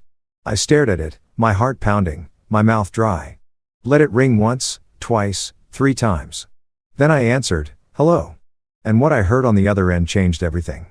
David, her voice wasn't what I expected. No anger, no accusation, just my name, said like a prayer, like a plea, like the last word before drowning. "Sarah," I said carefully. Silence. Not the angry kind, the breathing kind.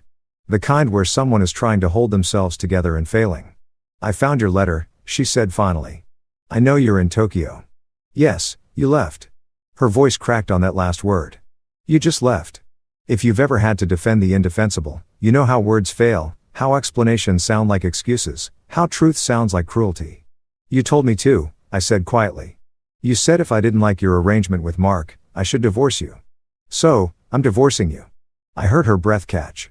Heard something that might have been a sob. Quickly stifled.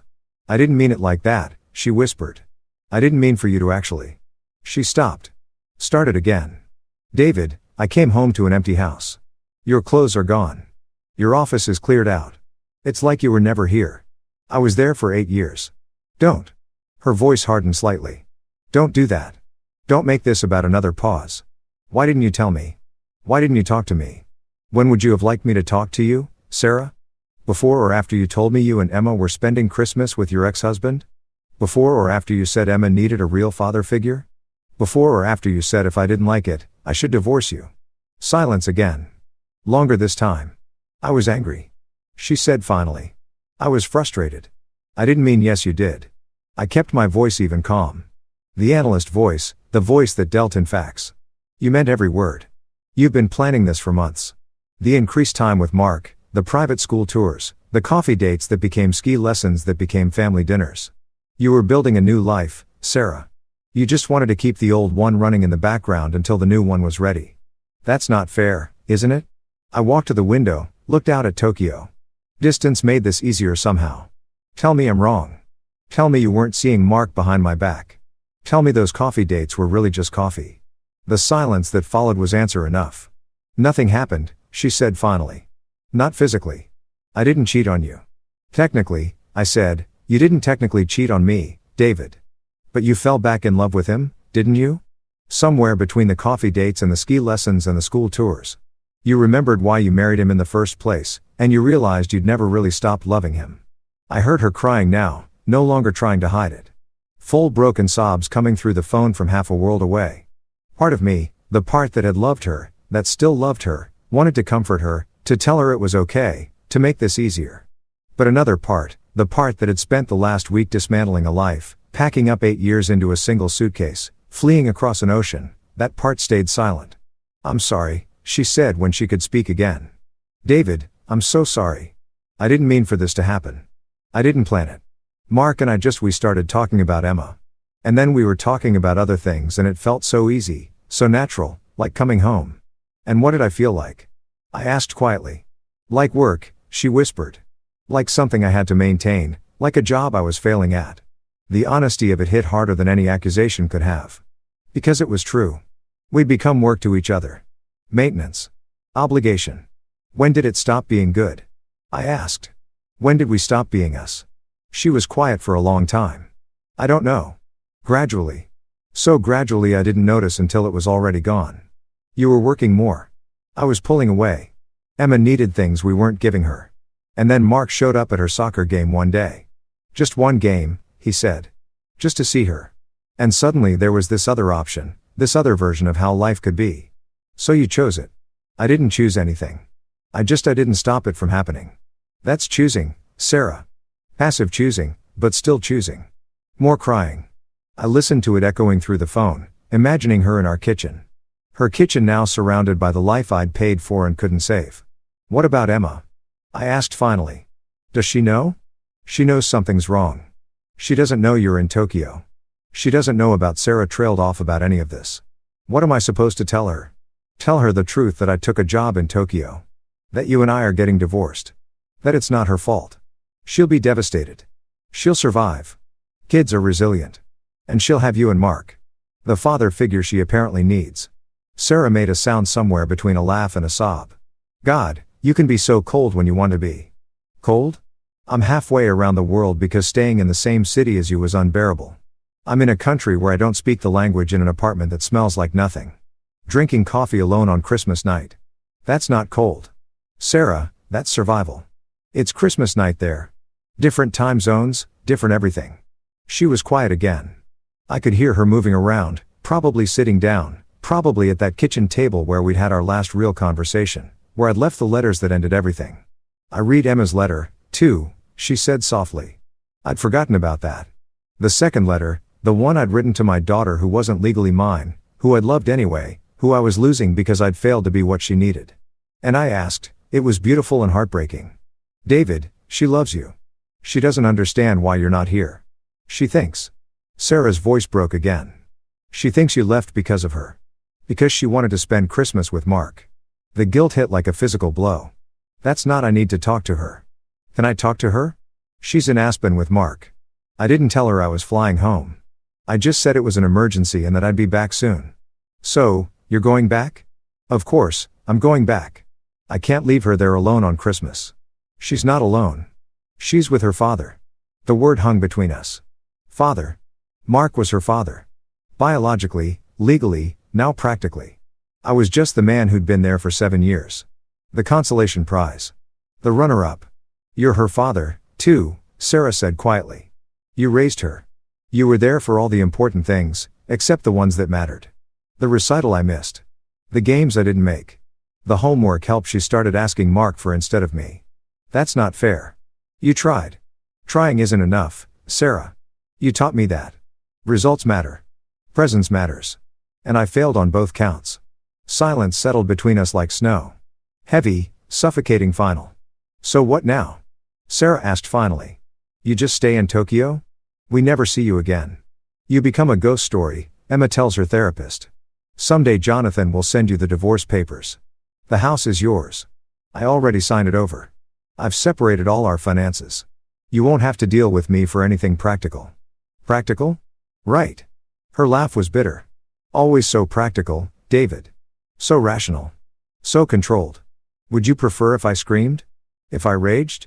If I flew home and made a scene? My voice stayed level, calm, even though inside I was anything but. Would that make you feel better? Would that give you permission to be the wronged party instead of the one who engineered all of this? I didn't engineer. You gave me an ultimatum, Sarah. You told me to accept your relationship with Mark or divorce you. You backed me into a corner and then got surprised when I chose the door. I didn't think you'd actually leave. I thought you'd fight. I thought she stopped. I thought you cared enough to fight. And there it was. The real accusation. The heart of it. I cared enough to leave, I said quietly.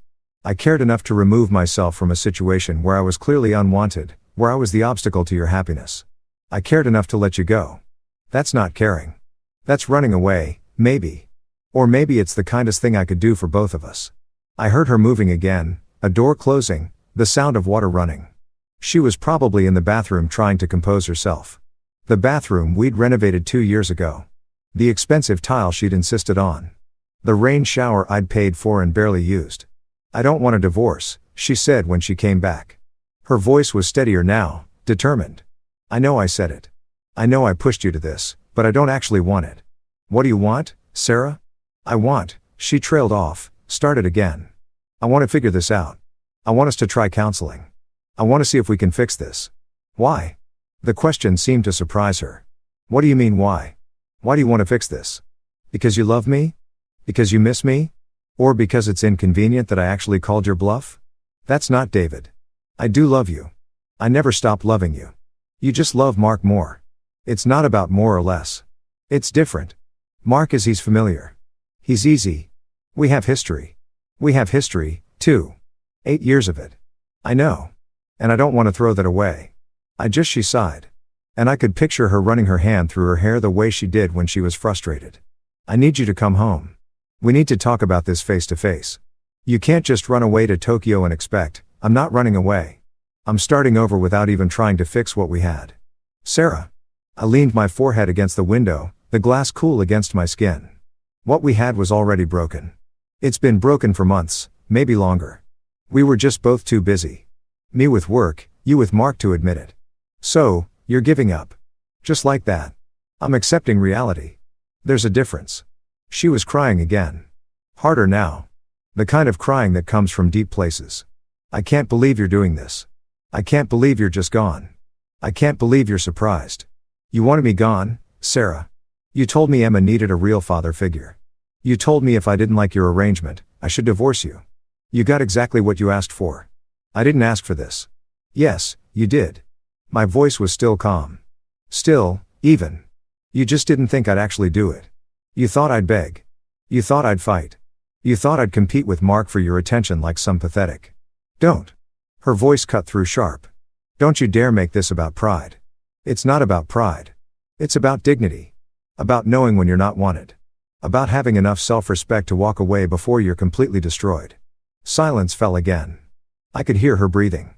Could imagine her sitting in her kitchen, trying to process this. Trying to rewrite the script in her head where I was supposed to play the villain or the victim, but not this. Not the man who simply left. What about Emma? She asked finally. You're just abandoning her. The word hit like a slap. I'm not abandoning her. I'm removing myself from a situation where I'm not her legal parent, and you've made it clear I'm not her preferred parent either. She loves you. She loves Mark, too. And Mark is her actual father. Maybe it's better for her if I step aside and let them build that relationship without me complicating things. You really believe that? No, I didn't. But I said yes. More silence. Heavier this time. I need to go back to Aspen, Sarah said finally. Emma will be waking up soon. She'll want to know where I am. Tell her whatever you think is best. What's best would be you coming home. That's not an option. Why? Because you signed some contract. Because you're too proud to admit you made a mistake. Because there's nothing to come home to, Sarah. You chose Mark. I'm giving you the space to fully make that choice without me in the way. I didn't choose.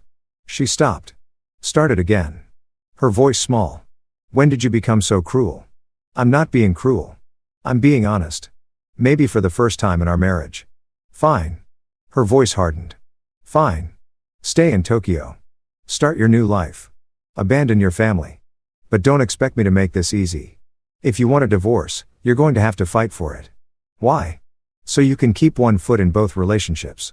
So you can have Mark for the fun parts and me for the financial security. You, David. There it is. The real Sarah. The one who's been hiding under all that passive-aggressive sweetness for months. You don't get to judge me. You were never here. You were always working. Always choosing your career over us. You're right. I was. And I'm sorry for that. But you don't get to rewrite history and pretend you were the perfect wife waiting patiently while I neglected you. You checked out, too. You just found someone else to check in with. Silence. I have to go, she said finally. I have a flight back to Aspen in 3 hours. Safe travels. David. She paused. This isn't over. Yes, it is. You just don't want to admit it yet. We'll see. She hung up. I stood there with the phone pressed to my ear, listening to the deadline, the static, the sound of nothing. Then I lowered the phone and looked out at Tokyo, at the city that had become my refuge. My escape, my fresh start. My hands were shaking. My heart was pounding. I felt raw, exposed, like I'd just survived something brutal. But I'd survived. I'd faced Sarah. I'd said the things that needed to be said. I'd held my ground. And I'd done it from 6,000 miles away, which maybe made me a coward, but at least I'd done it. My phone buzzed. A text from Emma. Mom called. She's coming back to Aspen, but she sounded really upset. Did you guys fight? I looked at that message for a long time. Then I typed, we talked. It's complicated, sweetheart, but it's not your fault. None of this is your fault. I hope you're having a good Christmas with Mark. She replied immediately. It's okay, I guess, but I miss you and I'm worried about Mom. When are you coming home? I'm not sure. I wrote back. I'm in Tokyo for work. It might be a while. That's really far. Yeah, it is. Will I see you again? The question broke my heart all over again. This child, this beautiful, perceptive child who I'd loved and raised and was losing. Of course, I wrote, making another promise I didn't know if I could keep. I'm still your dad, even from far away. We'll figure it out. Okay. I love you. I love you too, Emma, so much. I set down my phone and walked to the kitchen. Poured myself a drink, even though it was only 5 p.m. and I should probably eat something first. But eating felt impossible. Everything felt impossible. I'd done it. I'd talked to Sarah. I'd held firm. I'd survived the call I'd been dreading. And now I was alone in Tokyo on Christmas night with a drink in my hand and the weight of what I'd done settling over me like ash. Outside the city sparkled. Inside everything was silent. And somewhere over America, Sarah was boarding a plane back to Aspen, back to Mark, back to the life she'd chosen. While I stood here in my new apartment, in my new city, in my new life, free, untethered, terrified, I raised my glass to the Tokyo skyline and whispered, "Merry Christmas, David. Welcome to the rest of your life." Then I drank and waited for whatever came next. The days after Christmas blurred together in a haze of jet lag and deliberate distraction. I threw myself into work with the same intensity that had destroyed my marriage, except this time there was no one waiting at home to resent me for it. The Tokyo office was everything Richard had promised: efficient, balanced, respectful of boundaries. People arrived at 9 and left at 5. Weekends were sacred. Overtime was discouraged.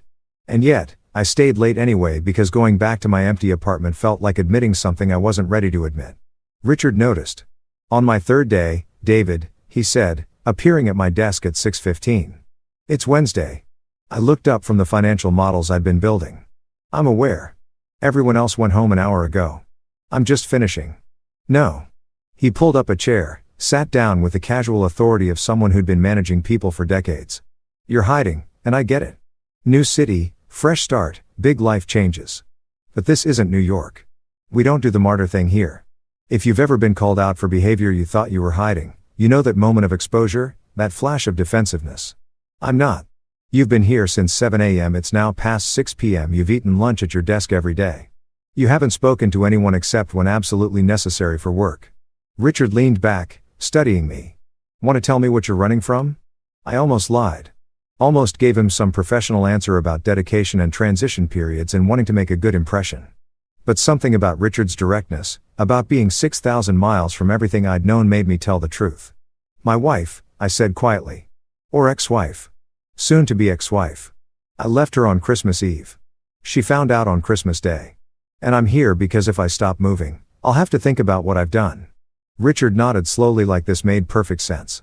"Kids. Stepdaughter, 10 years old. Not legally mine, but I trailed off. But yours anyway." "Yeah." He was quiet for a moment, then stood up. "Come on. You're buying dinner, Richard. I appreciate it, but that wasn't a suggestion. You need to eat something that isn't convenience store rice balls, and you need to talk to someone who isn't a spreadsheet." 30 minutes later, we were sitting in a small izakaya in Abisu, the kind of place with wooden tables and paper lanterns and a menu I couldn't read. Richard ordered for both of us in fluent Japanese, then poured a sake. "How long have you been in Tokyo?" I asked. 12 years. Came here after my own divorce, actually." He smiled wryly. "Different circumstances. My ex-wife left me for her personal trainer. Very LA cliché, but same basic escape mechanism. Run far enough away that the hurt can't follow. Does it work? Eventually, but not if you do what you did in New York. Not if you just transplant the same unhealthy patterns to a new location." He sipped his sock. "Tokyo can heal you, David. But only if you let it. Only if you actually engage with the life you're building here instead of using work as anesthesia." The food arrived. Skewers of grilled chicken, pickled vegetables, miso soup. I realized I was starving. "How long before it stopped hurting?" I asked. Richard considered this. "The acute pain maybe 6 months. The dull ache a year. The acceptance 2 years. The actual moving on." He smiled. "I'll let you know when I get there. 12 years and you're not." I'm joking. Mostly I dated. I had relationships. But I'm 53 years old and I work in finance. The pool of available women willing to date a divorced American workaholic in Tokyo is limited. Despite everything, I laughed. "But here's the thing," Richard continued, his expression turning serious. "I built a good life here anyway. I have friends. I have hobbies. I travel. I learned Japanese. I discovered I like pottery. Can you imagine me doing pottery? But there's this class in Shibuya. And every Saturday morning, I sit at a wheel and make ugly bowls, and it's the most peaceful I feel all week." "Pottery," I repeated. "Don't knock it. The point is, you have a chance to become someone different here, someone better. But you have to actually try. You have to do more than just work and sleep and wait for the pain to fade." I thought about my apartment, about the nights I'd spent staring out the window at Tokyo, watching other people live their lives, about the isolation I'd wrapped around myself like armor. "I don't know how," I admitted, "to be someone different. Start small. Join a gym. Take a language class. Talk to your neighbors. Tokyo is full of expats and English speakers. You're not as alone as you think. He refilled our sake cups. And for God's sake, turn your phone off when you're not working. The New York office will survive without your 3 a.m. responses.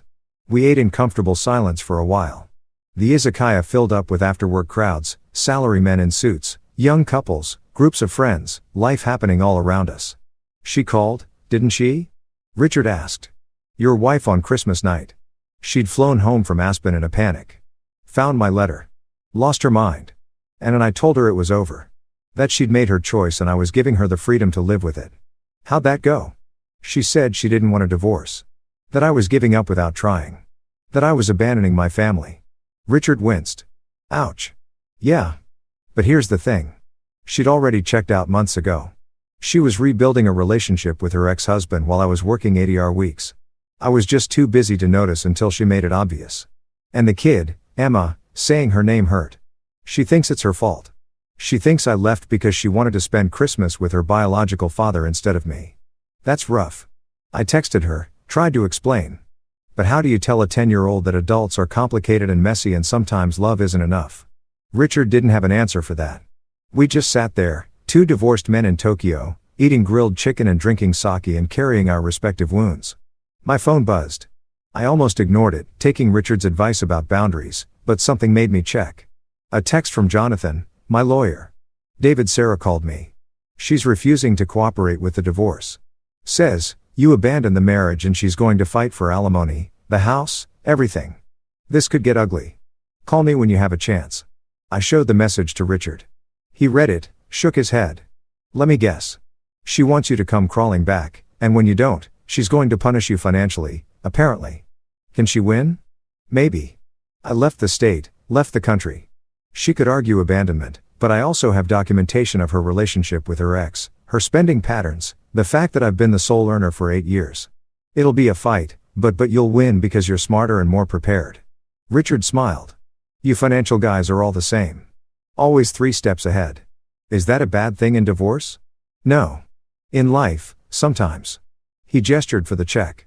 My advice, let your lawyer handle it. Don't engage with her directly. Don't let her bait you into angry texts or phone calls. Just let it play out. That feels wrong. Cowardly. That's your guilt talking. You didn't abandon your marriage, David. You left a situation that was already over. There's a difference. We paid and walked back toward the station. Tokyo at night was alive in ways New York never quite managed: neon and crowds and energy, but somehow more controlled, more civilized. Want to know the best thing about Tokyo? Richard asked as we waited for the train. Nobody knows your story here. You can be anyone you want. Fresh slate. Is that what you did? Eventually. Took me a while. But yeah, I'm not the guy whose wife left him anymore. I'm just Richard, the American who does pottery and speaks terrible Japanese and loves this weird, wonderful city. The train arrived. We got on, grabbed hanging straps as the car filled with commuters. What about you? Richard asked. Who do you want to be? I thought about it. Really thought about it. Who was David Chen when he wasn't someone's husband or father or employee? When he wasn't defined by relationships and obligations and the expectations of others? I have no idea. I admit it. Then you get to figure it out. That's the adventure. We parted ways at Shibuya Station. Richard heading to his apartment in Daikanyama. Me heading to mine in the high-rise with the view I'd barely enjoyed. But instead of going straight home, I did something different. I wandered. If you've ever walked through a foreign city alone at night, you know that feeling, that mix of loneliness and freedom, that sense of being untethered from everything familiar. I walked through Shibuya's side streets, past tiny bars and ramen shops and convenience stores, watched people living their lives, couples on dates, friends laughing over drinks, solo diners reading at counter seats. Normal life, the kind I'd forgotten existed. I found myself at a small shrine tucked between buildings. People were there despite the late hour, making offerings, bowing, standing in quiet contemplation. I watched them, envying their certainty, their rituals, their connection to something larger than themselves. A woman about my age smiled at me as she passed. First time? She asked in English. That obvious? You have the look? Lost but curious? She gestured to the shrine. You can make a wish if you want. Throw a coin, bow twice, clap twice, bow once more. Does it work? She laughed. Who knows? But it feels good to hope for something. I watched her complete the ritual and leave. Then, feeling foolish but also strangely compelled, I approached the shrine, threw in a 5 yen coin, bowed twice, clapped twice, bowed once more. I didn't make a wish. I didn't know what to wish for. I just stood there in the quiet, surrounded by the sounds of Tokyo at night, and tried to feel something other than hollow. My phone buzzed again. Another text, this time from Sarah. I know you're reading these. I know you're there. You can't just disappear and pretend we never existed. We need to talk. Please. I stared at the message for a long time. Then I did what Richard had advised. I didn't respond. I just put my phone away and kept walking. I found a small bar a few blocks from my apartment, the kind with a wooden counter and 12 seats and a bartender who looked like he'd heard every story. I sat down, ordered whiskey, and just existed. The bartender spoke minimal English. I spoke no Japanese, but somehow we communicated. He poured, I drank, we nodded at each other in understanding. 2 seats down, an older Japanese businessman was doing the same thing. Drinking alone, lost in thought, carrying whatever weight he carried. We made eye contact. He raised his glass slightly. I raised mine back. No words, just acknowledgement. Just 2 men in a bar in Tokyo. Surviving whatever needed surviving. I stayed for 2 drinks, paid, walked the 3 blocks to my apartment building, rode the elevator to the 23rd floor, unlocked my door, stepped into the silence. But this time, the silence felt different, less oppressive, more like possibility. I made tea, actual Japanese tea, not the bags from home, and stood at my window. Tokyo spread below me. Millions of lights, millions of stories. Mine just one insignificant thread in an impossibly complex tapestry. My phone sat on the counter. 3 more texts from Sarah. I didn't read them. Instead, I opened my laptop and did something I hadn't done since arriving. I searched for things to do in Tokyo. Language classes, gyms, cooking schools, pottery studios. Richard had planted that seed. Running clubs, expat groups, ways to be a person instead of just a refugee. I bookmarked a beginner's Japanese class that met on Tuesday and Thursday evenings. A gym with an English-speaking trainer. A photography walk scheduled for the following Saturday. Small steps, baby steps, the kind Richard had talked about. Then I opened my email and wrote to Jonathan. Jonathan, Sarah's refusing to cooperate. I expected this. Let her fight. Give her nothing beyond what we've already offered. I'm done negotiating. If she wants a war, she can have one. But I'm fighting from 6,000 meters away and I'm not coming back. Proceed with the divorce filing. Let's get this done. David. I hit send before I could second guess it. Then I wrote another email. This one to Emma through her email account that Sarah had set up for school. Dear Emma, I know things are confusing right now. I know your mom is upset and you're probably hearing things that don't make sense. I want you to know some truths. 1. I love you. That will never change. 2. Your mom and I are having problems that have nothing to do with you. 3. I'm in Tokyo for work, but that doesn't mean I've forgotten you. 4. You can email me anytime. I'll always write back. 5. When things settle down, we'll figure out how to see each other. I'm sorry I'm not there.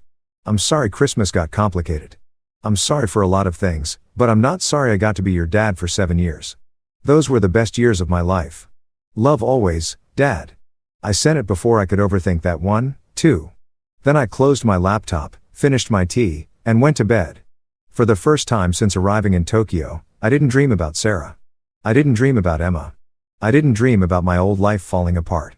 I dreamed about nothing. Just deep, dark, healing sleep. And when I woke up the next morning to my alarm at 7 a.m., Tokyo sunlight streaming through my windows, I felt something I hadn't felt in months. Not happiness, not peace, but something close to both possibility. The sense that maybe, just maybe, I could survive this. That maybe Richard was right. That maybe Tokyo could heal me if I let it. I made coffee. Real coffee, not the instant stuff. I ate breakfast at my table instead of standing at the counter. I looked at my calendar and saw the Japanese class I'd bookmarked. The gym session I'd scheduled, the photography walk I'd committed to. Small steps toward becoming someone new. My phone buzzed. More messages from Sarah, probably. More demands or accusations or attempts to pull me back into the chaos. I didn't check.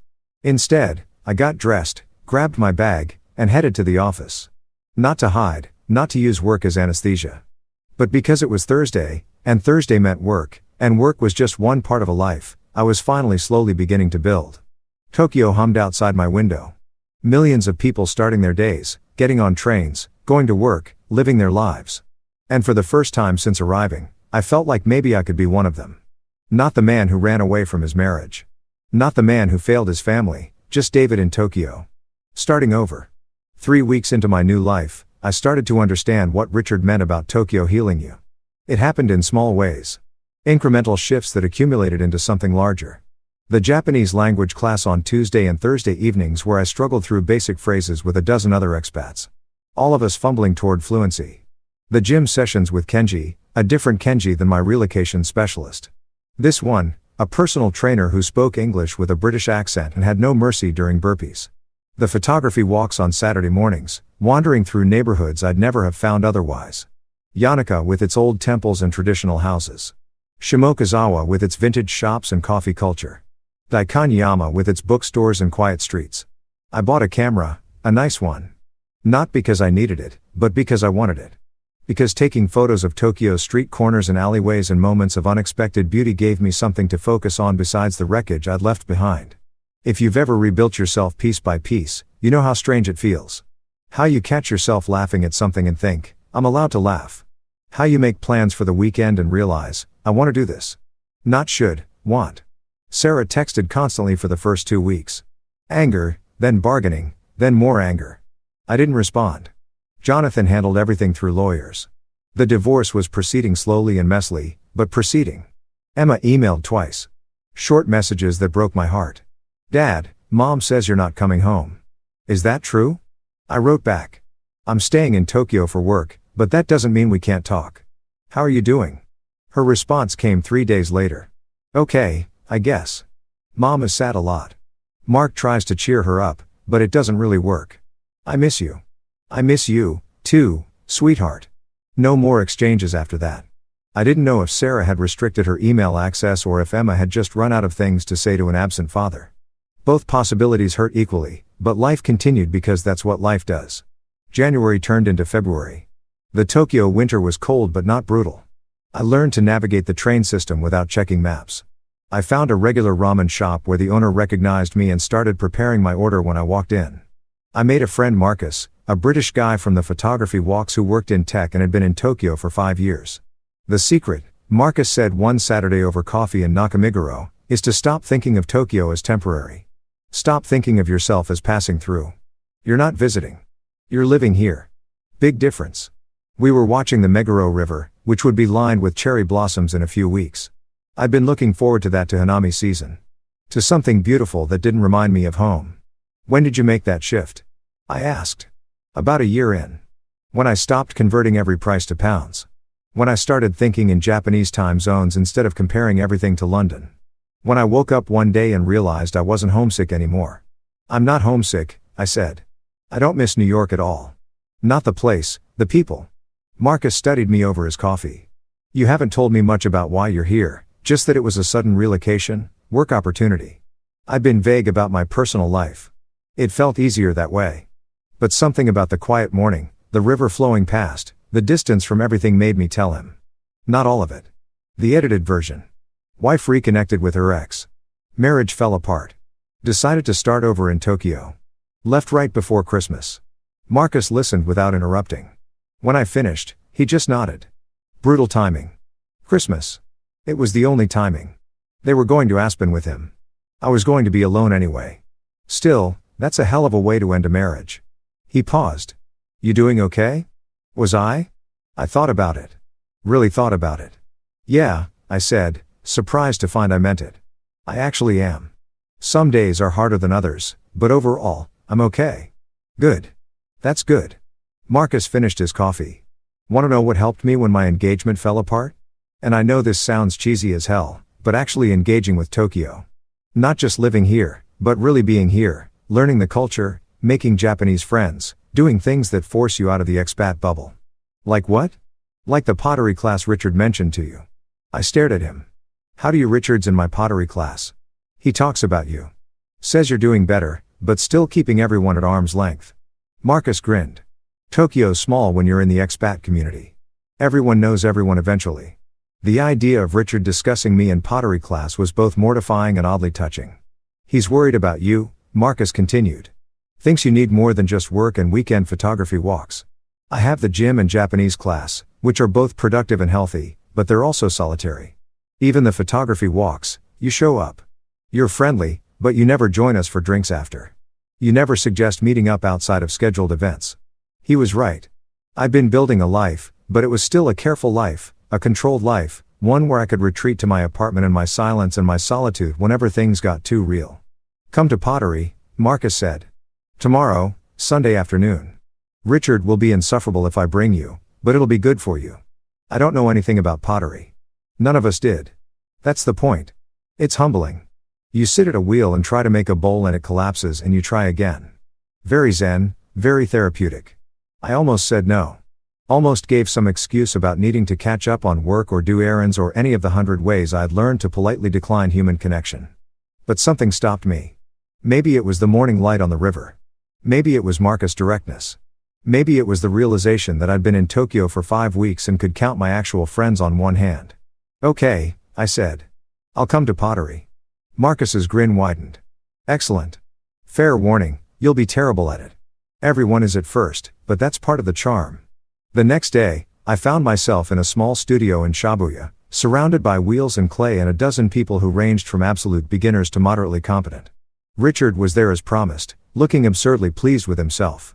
You came, he said, like I'd accomplished something remarkable. Marcus is very persuasive. Marcus is a menace. But he's right. This is good for you. The instructor was a tiny Japanese woman named Yuki who spoke perfect English and had the patience of a saint. She demonstrated the basics, centering the clay, pulling up the walls, shaping the form, making it look effortless. Then we tried. If you've ever done pottery, you know how immediately humbling it is. The clay wobbles. Your hands shake. Everything you make looks vaguely obscene or completely lopsided. I made something that might have been a bowl if you squinted and had low standards. Beautiful, Yuki said, lying kindly. Richard at the wheel next to me was making something equally terrible. See, this is what I mean. Can't be a perfectionist here. Can't control it too much. You have to just let the clay do what it wants. That's terrible advice for pottery, but great advice for life. He grinned, his hands covered in clay slip. How's the divorce going? Ugly. Sarah's fighting everything. Claims I abandoned her once. Alimony, wants to keep the house, wants me to pay for Emma's private school, and your lawyer says that she's posturing, that she'll settle eventually, but it's going to take months. Months you'll spend here building this, he gestured around the studio. Could be worse. He was right. It could be worse. I could be in New York fighting this battle face to face, drowning in the daily reminders of what I'd lost. Instead, I was in Tokyo making ugly pottery with strangers who were becoming friends. The class lasted 2 hours. By the end, I'd made 3 bowls of varying terribleness and had clay in places clay should never be. Yuki wrapped my pieces carefully. They'll be fired and ready next week, she said. You come back? Yeah, I said, surprising myself. I'll come back. After class, the group went to a nearby izakaya. I almost begged off my default move, but Richard and Marcus basically frog marched me there. No escaping, Marcus said. This is the best part. Food and drinks and gossip. The izakaya was warm and loud and full of Sunday afternoon energy. Our group took over a long table. I found myself between Richard and a woman named Hana, Japanese-American, who worked in marketing and had lived in Tokyo for 8 years. First time at pottery? She asked. Is it that obvious? You have the look. Confused but determined. She smiled. Don't worry, it gets easier or you get more accepting of failure. Same difference. We ordered food family-style yakitori karaage edamame. Things I was learning to navigate and love. The conversation flowed around me. People talking over each other, sharing stories, laughing at inside jokes I didn't get yet but might eventually. Hana asked what brought me to Tokyo. I gave her the short version. Ah, she said knowingly. The escape relocation. I did the same thing. Bad breakup in San Francisco. Took a job transfer. Been here ever since. Any regrets about leaving? No. About how I left. Sometimes I burned some bridges I wish I'd preserved. But you can't go back. You know, only forward. That's what I keep telling myself. Does it help? Some days more than others. She nodded. That's honest. I appreciate honest. She refilled my beer from the pitcher. You should come to trivia. We do it every other Wednesday at a bar in Roppongi. It's mostly expats. Very casual, very fun. I'm terrible at trivia. Everyone says that. Come anyway. I found myself agreeing. Found myself actually looking forward to it. The afternoon stretched into evening. People came and went. I stayed longer than I'd planned.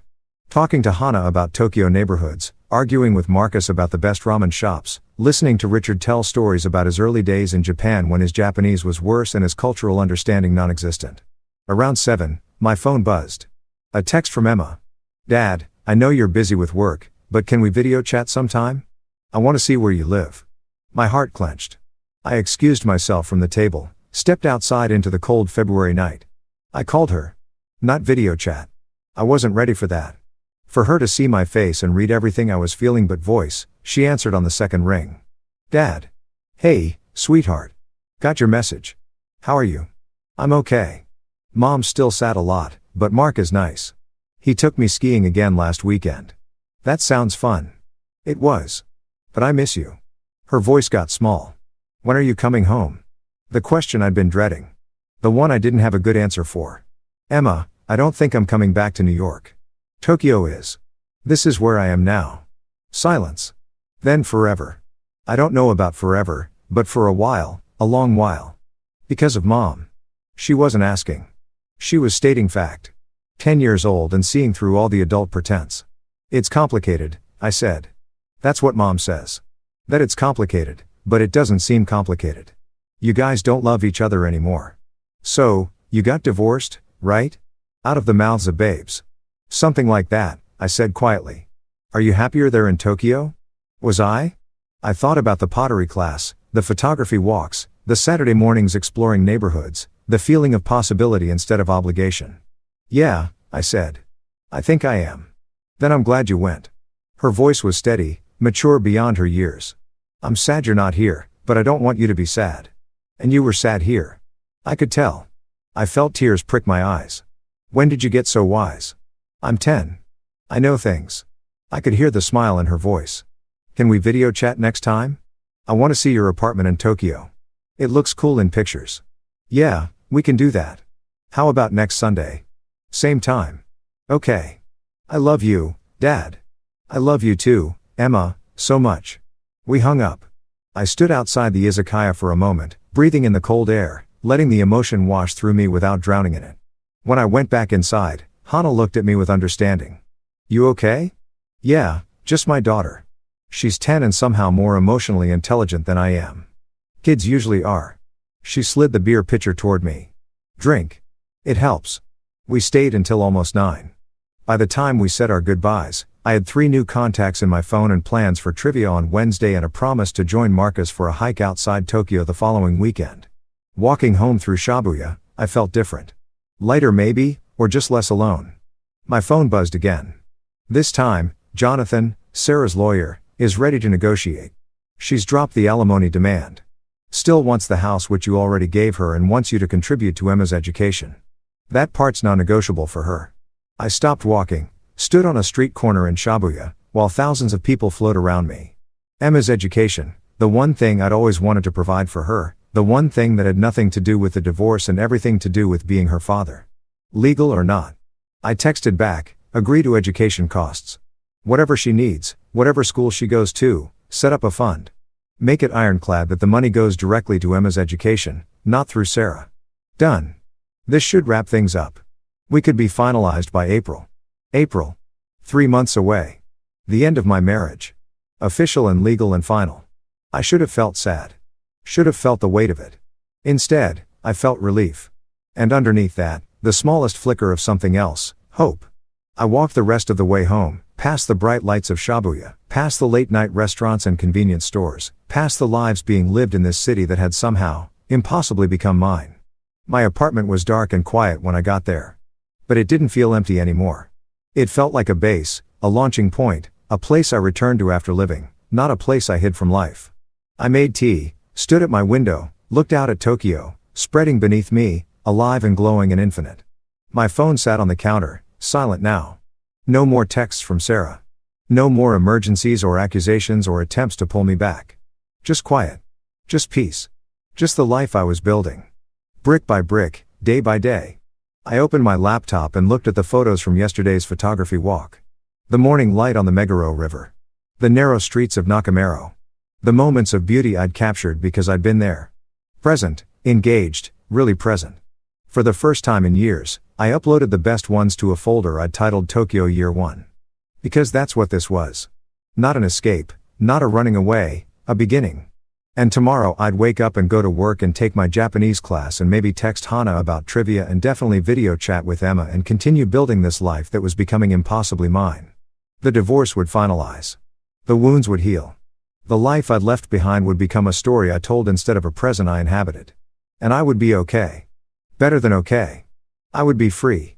March arrived with the promise of cherry blossoms and the reality of divorce papers. Jonathan emailed me the final documents on a Tuesday morning. I was in the office reviewing quarterly reports for the Asian markets when the notification popped up. Subject line. Final divorce decree. Signature required. I stared at it for a long moment before opening it. 23 pages. Legal language reducing 8 years of marriage to clauses and stipulations. Sarah gets the house. I get my separate assets. Emma's education fund is established, protected, guaranteed. No alimony, clean split, done. All I had to do was sign. My hand hovered over the mouse. This was it. The official end. The moment that would transform separated into divorced wife into ex-wife, married into single. I signed electronic signature. Witnessed and notarized remotely. Modern divorce for a modern failure. Then I closed the email and went back to work because what else was there to do? The markets didn't care about my personal life. The yen-dollar exchange rate remained indifferent to my emotional state. Richard found me at lunch sitting in the break room with a convenience store bento. I wasn't really eating. You have that look, he said, sitting down across from me. What look? The look of someone who just did something significant and is trying to pretend it doesn't matter. If you've ever tried to hide emotional devastation behind professional composure, you know how transparently it fails. I set down my chopsticks. Signed the divorce papers this morning. Richard nodded slowly. How do you feel? I don't know. Empty. Relieved. Like I should feel something more dramatic than just tired. That's normal. The big moments are never as big as we expect them to be. It's the small ones that destroy us.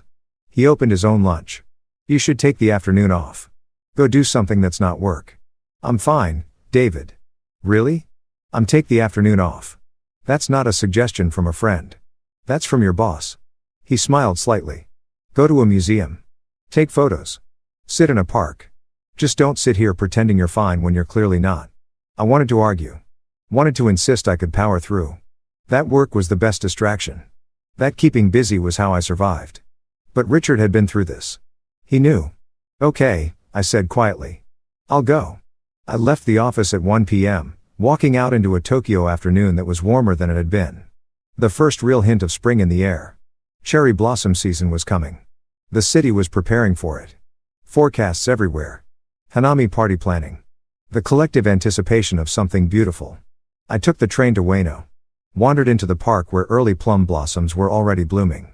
Found a bench near the pond and just sat there watching people feed ducks, watching couples walk hand in hand, watching life continue its relentless forward motion. My phone buzzed. A text from Emma. Dad. Mom said the divorce is final. Are you okay? I stared at that message.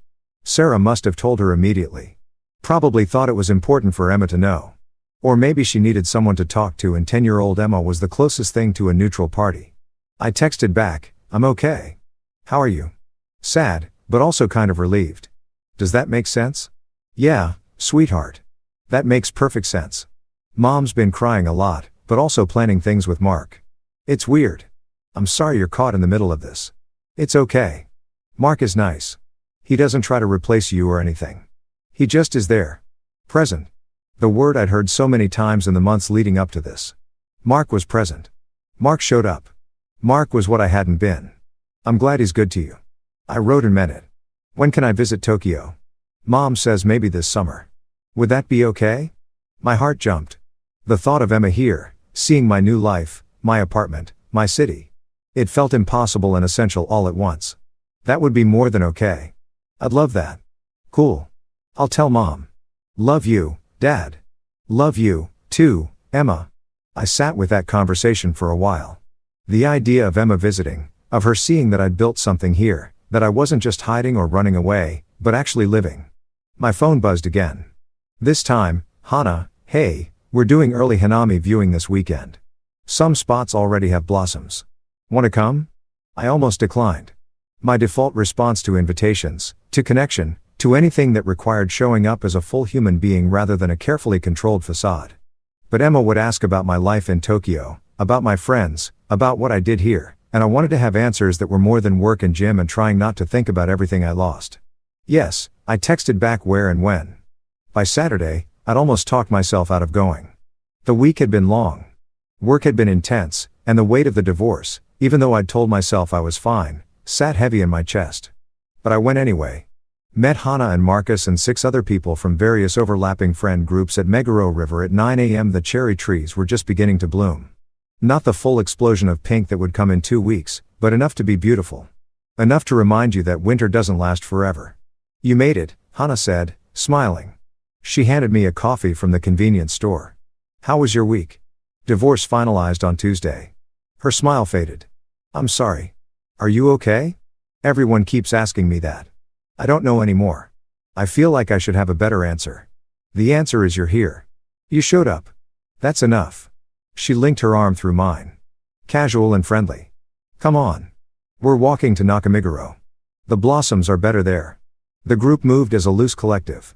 People pairing off and reforming in different configurations. As we walked, I found myself next to Marcus, who was talking about a photography project he was planning. I want to capture Tokyo's in-between spaces, he said. Not the famous spots, the alleys and side streets and places tourists never see. The real city? That sounds incredible. Want to join me? Could be a collaboration. Your eye for composition. My obsession with obscure locations. I'm not that good. Stop. You're good enough and it'll be fun. Plus, it gets you out of that apartment more. I'm out plenty. Work doesn't count. Scheduled social events don't count. I'm talking about random exploration. Getting lost on purpose. That kind of out. I considered it. A photography project, something creative, something that had nothing to do with work or divorce or the person I used to be. Okay, I said. Let's do it. Marcus grinned. Excellent. We start next weekend. Bring your camera and your sense of adventure. We reached Nakamuro where the cherry trees lined both sides of the river. Even with only partial blooms, it was stunning.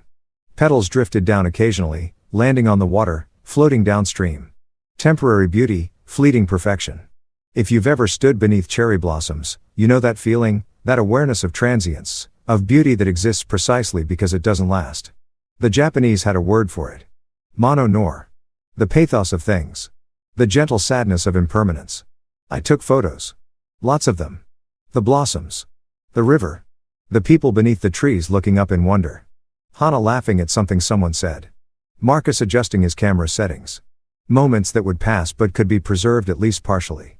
At least in pixels in memory. We got lunch at a tiny restaurant overlooking the river. Sat on the floor sharing dishes, talking over each other in the way friend groups do. Hannah was telling a story about a disastrous date she'd had that week, and everyone was laughing. And I realized with a start that I was laughing, too. Actually laughing. Not performing happiness or going through motions, but genuinely enjoying myself. When had that happened? When had I stopped just surviving and started actually living again? Earth to David, Marcus said, waving a hand in front of my face. You still with us? Sorry, just thinking about how I didn't expect to be here in Tokyo with friends laughing. 3 months ago I was. I trailed off miserable in New York. Hannah supplied helpfully. Yeah, pretty much. And now I'm less miserable in Tokyo. Progress. Marcus raised his beer. To being less miserable. Everyone joined the toast. It was absurd and perfect and exactly what I needed. We stayed at Nakamiguro until late afternoon, then migrated to a bar in Shibuya. More drinks, more conversation, more of this strange new life I was building. Around 8 p.m., my phone rang. Unknown number, New York area code. I almost didn't answer, but something made me step outside into the Shibuya night and pick up. Hello, David. It's Mark. I froze. Mark, Sarah's ex-husband, Emma's biological father, the man who'd been the catalyst for everything. Mark, I said carefully. This is unexpected. I know, I debated calling, but I wanted to talk to you. Monto man, if you have a few minutes. I looked back through the bar window at my friends laughing and drinking and living their lives. Looked out at Shibuya Crossing, the controlled chaos of thousands of people moving in organized patterns. I have a few minutes, I said. There was a pause. Then first, I want to say I'm sorry for my part in how everything went down. I didn't set out to destroy your marriage, but I did, or at least I helped, and I'm sorry for that. This was not what I'd expected. I'd expected defensiveness, maybe, or gloating. Not an apology. Why are you calling me? I asked.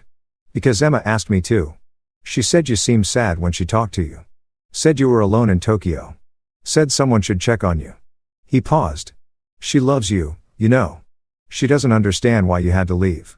But she loves you. The words hit harder than they should have. Coming from Mark of all people. I love her too. I said quietly. I know. Sarah showed me the education fund you set up. That was generous. More than generous. She's my daughter, even if not legally. About that. Mark cleared his throat. I wanted to run something by you. Sarah and I are getting married next month, and we want to make sure Emma feels secure, that she knows she has both of us, but she also has you, and we don't want her to feel like she has to choose. Okay, I said slowly, not sure where this was going. So, we were thinking if you're open to it, maybe we could work out a schedule. Summers in Tokyo with you, some holidays, spring break, whatever works with your schedule and hers. We'd pay for the flights. We want her to have a relationship with you. She needs that. I leaned against the building, feeling like I'd been punched in the chest. This man, this stranger who wasn't a stranger. This person who'd taken my wife and was now offering me my daughter. Why would you do that? I asked. Why would you make it easier for me to be in her life? Because she asked me to. Because I know what it's like to miss years of your kid's life. I did that. Made that mistake, and I don't want her to lose another father. And because he paused, because you're clearly a good guy who got caught in a bad situation. I'm not trying to be your friend, but I don't want to be your enemy either. For Emma's sake, I couldn't speak for a moment. Just stood there on a Shibuya street, half a world away from where this conversation should be happening, feeling everything I'd been holding in for months threaten to overflow. That would mean a lot, I said finally. To me, to her. Thank you. Don't thank me. Just be there when she visits. Be the dad you were trying to be. I will. I promise. Good. Another pause. For what it's worth, Sarah feels terrible about how everything happened. She knows she handled it badly. She's been in therapy working through stuff. We both have. Good for her, I said, and didn't mean it sarcastically. I actually meant it. I hope you guys are happy. I hope you build something good. We're trying. And David, you sound better than when you left. Sarah said you sounded destroyed on Christmas. You don't sound destroyed now. I'm not. Not anymore. Good. That's good. He cleared his throat. I'll let you go. I'm sure you have better things to do than talk to me on a Saturday night. Actually, I said, looking back at my friends through the bar window. I'm out with friends. First time I've really had friends in years, probably. Then definitely get back to them. We'll be in touch about Emma's visit. Take care of yourself. You, too. He hung up. I stood there for a moment, processing. Mark had called me. Mark had apologized. Mark had offered me a relationship with Emma. Structured and real and ongoing. The man who'd taken my wife had just given me back my daughter. I walked back into the bar, slid into my seat next to Hannah. You okay? She asked. You look like you've seen a ghost. That was Mark, my ex-wife's soon-to-be new husband. Everyone at the table went quiet. And Marcus prompted, and he apologized and said, Emma can visit me in Tokyo. Summers, holidays, whenever we want. That's surprisingly decent of him, Hannah said. Yeah, I picked up my beer, took a long drink. I think I'm going to be okay. Actually okay. Not just surviving, but actually building something here. Took you long enough to figure that out. Richard said from the other end of the table. I hadn't even seen him arrive. We've been telling you that for months. I'm a slow learner. Clearly, he raised his glass. But you're learning. That's what matters. The conversation moved on, flowing around me like water around a stone. But I sat there feeling something shift inside me, something fundamental. For 3 months, I'd been thinking of Tokyo as exile, as escape, as the place I'd run to when everything fell apart. But it wasn't that anymore. It was home. Not because I'd forgotten New York or stopped missing Emma or magically healed from the divorce, but because I'd built something here. Friendships, routines, pottery on Sundays and trivia on Wednesdays and photography walks on Saturdays. A life that wasn't defined by what I'd lost, but by what I was creating. I pulled out my phone and texted Emma. Hey, sweetheart. Just talked to Mark. I can't wait for you to visit this summer. I'm going to show you all my favorite places. Get ready for the best ramen of your life. Her response came immediately. Yes. I'm so excited. Can we go to that robot restaurant and the cat cafes and see Mount Fuji? All of it. Whatever you want. Love you. Love you too, Dad. I'm glad you're happy there. I looked at that last message for a long time. I'm glad you're happy there. Was I happy? I looked around the table at Richard arguing with Marcus about the best hiking trails outside Tokyo. At Hana showing someone photos on her phone. At the easy camaraderie of people who'd chosen each other, who showed up, who made the effort. Yeah, I was happy. Not perfectly happy, not uncomplicated happy, but genuinely, surprisingly happy. The divorce was final. The marriage was over. That chapter of my life had closed. But this chapter, this Tokyo chapter was just beginning. And for the first time since leaving New York, I wasn't afraid of what came next. I was ready for it.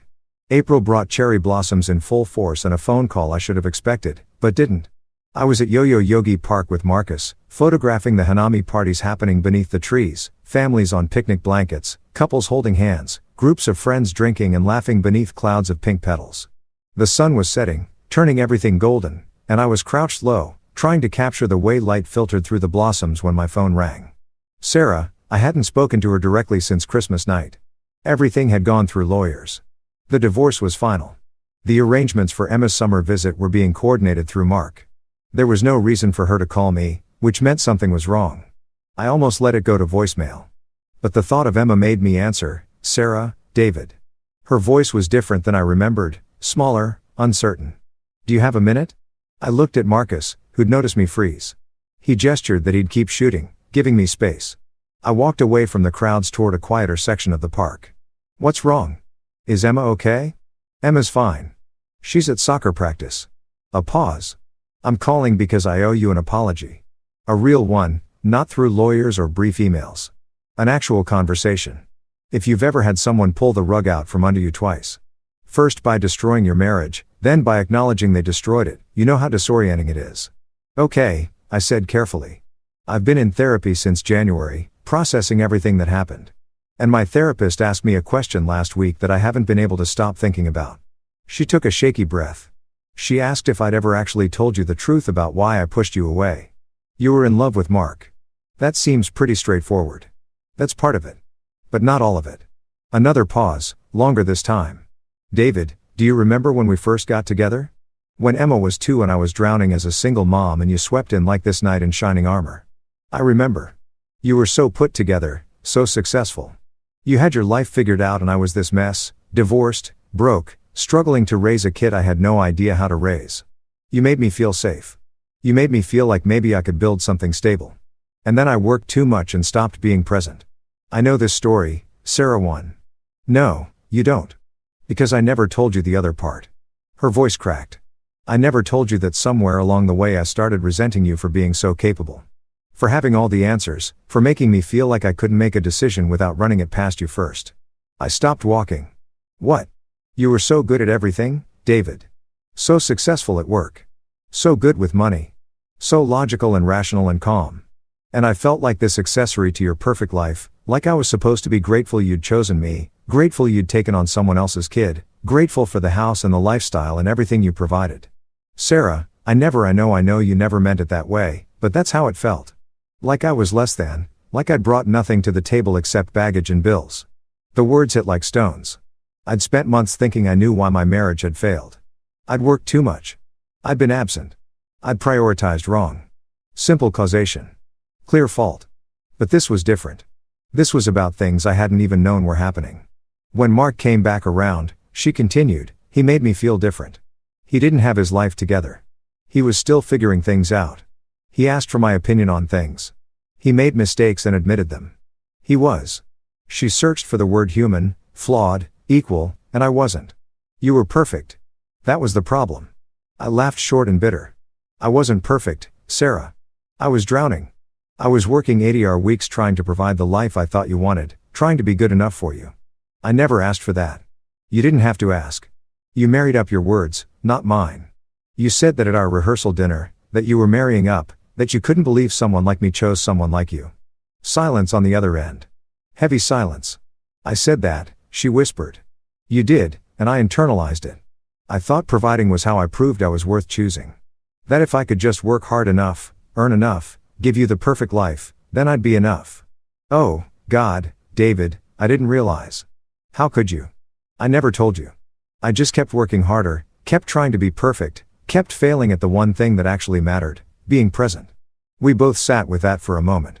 8 years of miscommunication distilled into a phone call across 13 time zones. I'm sorry, Sarah said finally. For all of it. For making you feel like you had to be perfect. For not telling you I felt suffocated by that perfection. For running back to Mark instead of talking to you about what was wrong. For the Christmas ultimatum. For everything. I'm sorry, too. For not seeing what was happening. For hiding in work instead of fighting for us. For leaving the way I did. Were we ever going to make it? She asked quietly. If we'd done everything differently, if we'd communicated better, if I'd been honest and you'd been present, would it have worked? I thought about it. Really thought about it. Tried to imagine a version of us that could have survived. I don't know, I said honestly. Maybe. Or maybe we were always going to get here eventually, just maybe with less collateral damage. Emma, Sarah said. Yeah, Emma. She asks about you constantly. What you're doing, if you're happy when she can visit. Sarah's voice softened. She's so excited about this summer. She's already planning everything she wants to do in Tokyo. Me, too. I've been making lists. Mark showed me the education fund you set up. David, that's you didn't have to do that. Yes, I did. She's my daughter, Sarah. Maybe not legally, maybe not biologically, but in every way that matters. I'm not going to stop being her father just because our marriage ended. I heard her crying. Soft, quiet crying, not the dramatic sobs from Christmas night. Just sadness, just grief for what we'd lost and how we'd lost it. You're a good man, David. I wish I'd appreciated that more when I had the chance. And you're a good mother. I wish I'd told you that more often. Are we? She paused. Are we going to be okay? Not together, but as Emma's parents, as people who used to love each other. Yeah, I said and meant it. I think we are eventually. It'll take time, but we'll get there. Good. That's good. She took a shaky breath. Mark and I are getting married next month. Small ceremony, just family. Emma wanted me to ask if you'd be okay with that. Of course, I'm okay with that. He makes you happy. He's good to Emma. That's all that matters. You really mean that? I really do. And I did. Standing in Yai Yogi Park surrounded by cherry blossoms and strangers celebrating spring, I genuinely wished her happiness. Sarah, I need to ask you something. Okay. When you were with Mark before Christmas, before the ultimatum, was there anything I could have done to save us? If I'd noticed sooner, if I'd fought harder, if I'd chosen differently. She was quiet for a long time. No, she said finally. By the time you could have noticed, I was already gone. I'd already emotionally left the marriage. I just hadn't admitted it yet, even to myself. The honesty hurt, but it was clean hurt. Clarifying hurt. Thank you for telling me that. I should have told you months ago. Years ago, maybe. She paused. Are you happy there in Tokyo? Emma says, you sound different, lighter. I looked around the park at the blossoms falling like snow. At Marcus in the distance, still photographing at the families and couples and friends celebrating the fleeting beauty of spring. Yeah, I said. I am. It's not what I planned, but it's good. Really good. I'm glad. You deserve that. Another pause. I should go. Emma will be home soon. Sarah, one more thing. Yeah, thank you for calling, for apologizing, for being honest. It helps.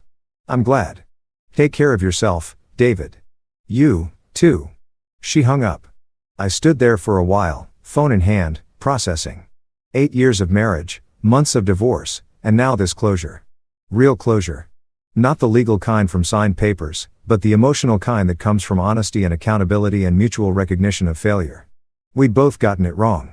We'd both made mistakes and now we were both moving forward separately but with less animosity, less blame.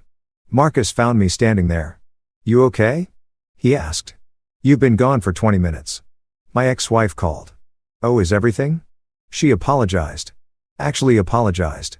Took responsibility for her part in everything. I looked at him. I didn't know I needed that until I got it. Marcus nodded slowly. Closure is weird like that. You think you don't need it, and then when it comes, you realize you've been carrying this weight you didn't even know was there. Yeah, exactly that. We walked back toward the Hanami parties. The sun had set completely now, and the park was lit with lanterns. People were settling in for evening celebrations, eating, drinking, singing, life happening all around us. Want to grab dinner? Marcus asked. Or do you need space? Dinner sounds good. We ended up at a yakitori place in Harajuku, sitting at the counter watching the chef grill skewers over by no-tan charcoal. The familiar ritual of it, ordering, eating. The quiet companionship grounded me. Can I ask you something? I said after we'd ordered. Shoot. How long did it take you to stop feeling guilty about your engagement ending? Marcus considered this, absently rotating his beer glass. Honestly, I'm not sure I ever completely stopped. But the guilt changed. At first, it was this crushing thing. Everything was my fault. I destroyed something good. I was a terrible person. But over time, it became more complicated. I could see where I'd messed up, but I could also see where she'd messed up. Where we'd both made choices that led to the ending. And now I just feel sad sometimes. Sad it didn't work out. Sad we couldn't be what each other needed, but not guilty. Not responsible for fixing something that was already broken. He looked at me. Is that where you're at? Getting there. Sarah's call helped, hearing her take responsibility, admitting she'd already left emotionally before I even knew there was a problem. I paused. It makes the leaving feel less like abandonment and more like acceptance. That's growth, my friend. We ate in silence for a while. The chef brought more skewers, chicken, scallions, beef. Simple food perfectly executed. My phone buzzed. Emma, Dad. Mom said you guys talked. She seems happier. Thank you. I stared at that message. Thank you. Like I'd done something for Sarah by accepting her apology. Like forgiveness was a gift I'd given instead of a release I'd needed. I'm glad she's happier. How was soccer practice? Good. Scored 2 goals. Coach says, I'm getting better. That's amazing. I'm so proud of you. Only 73 days until I visit. She was counting. The thought made my chest tight. I know.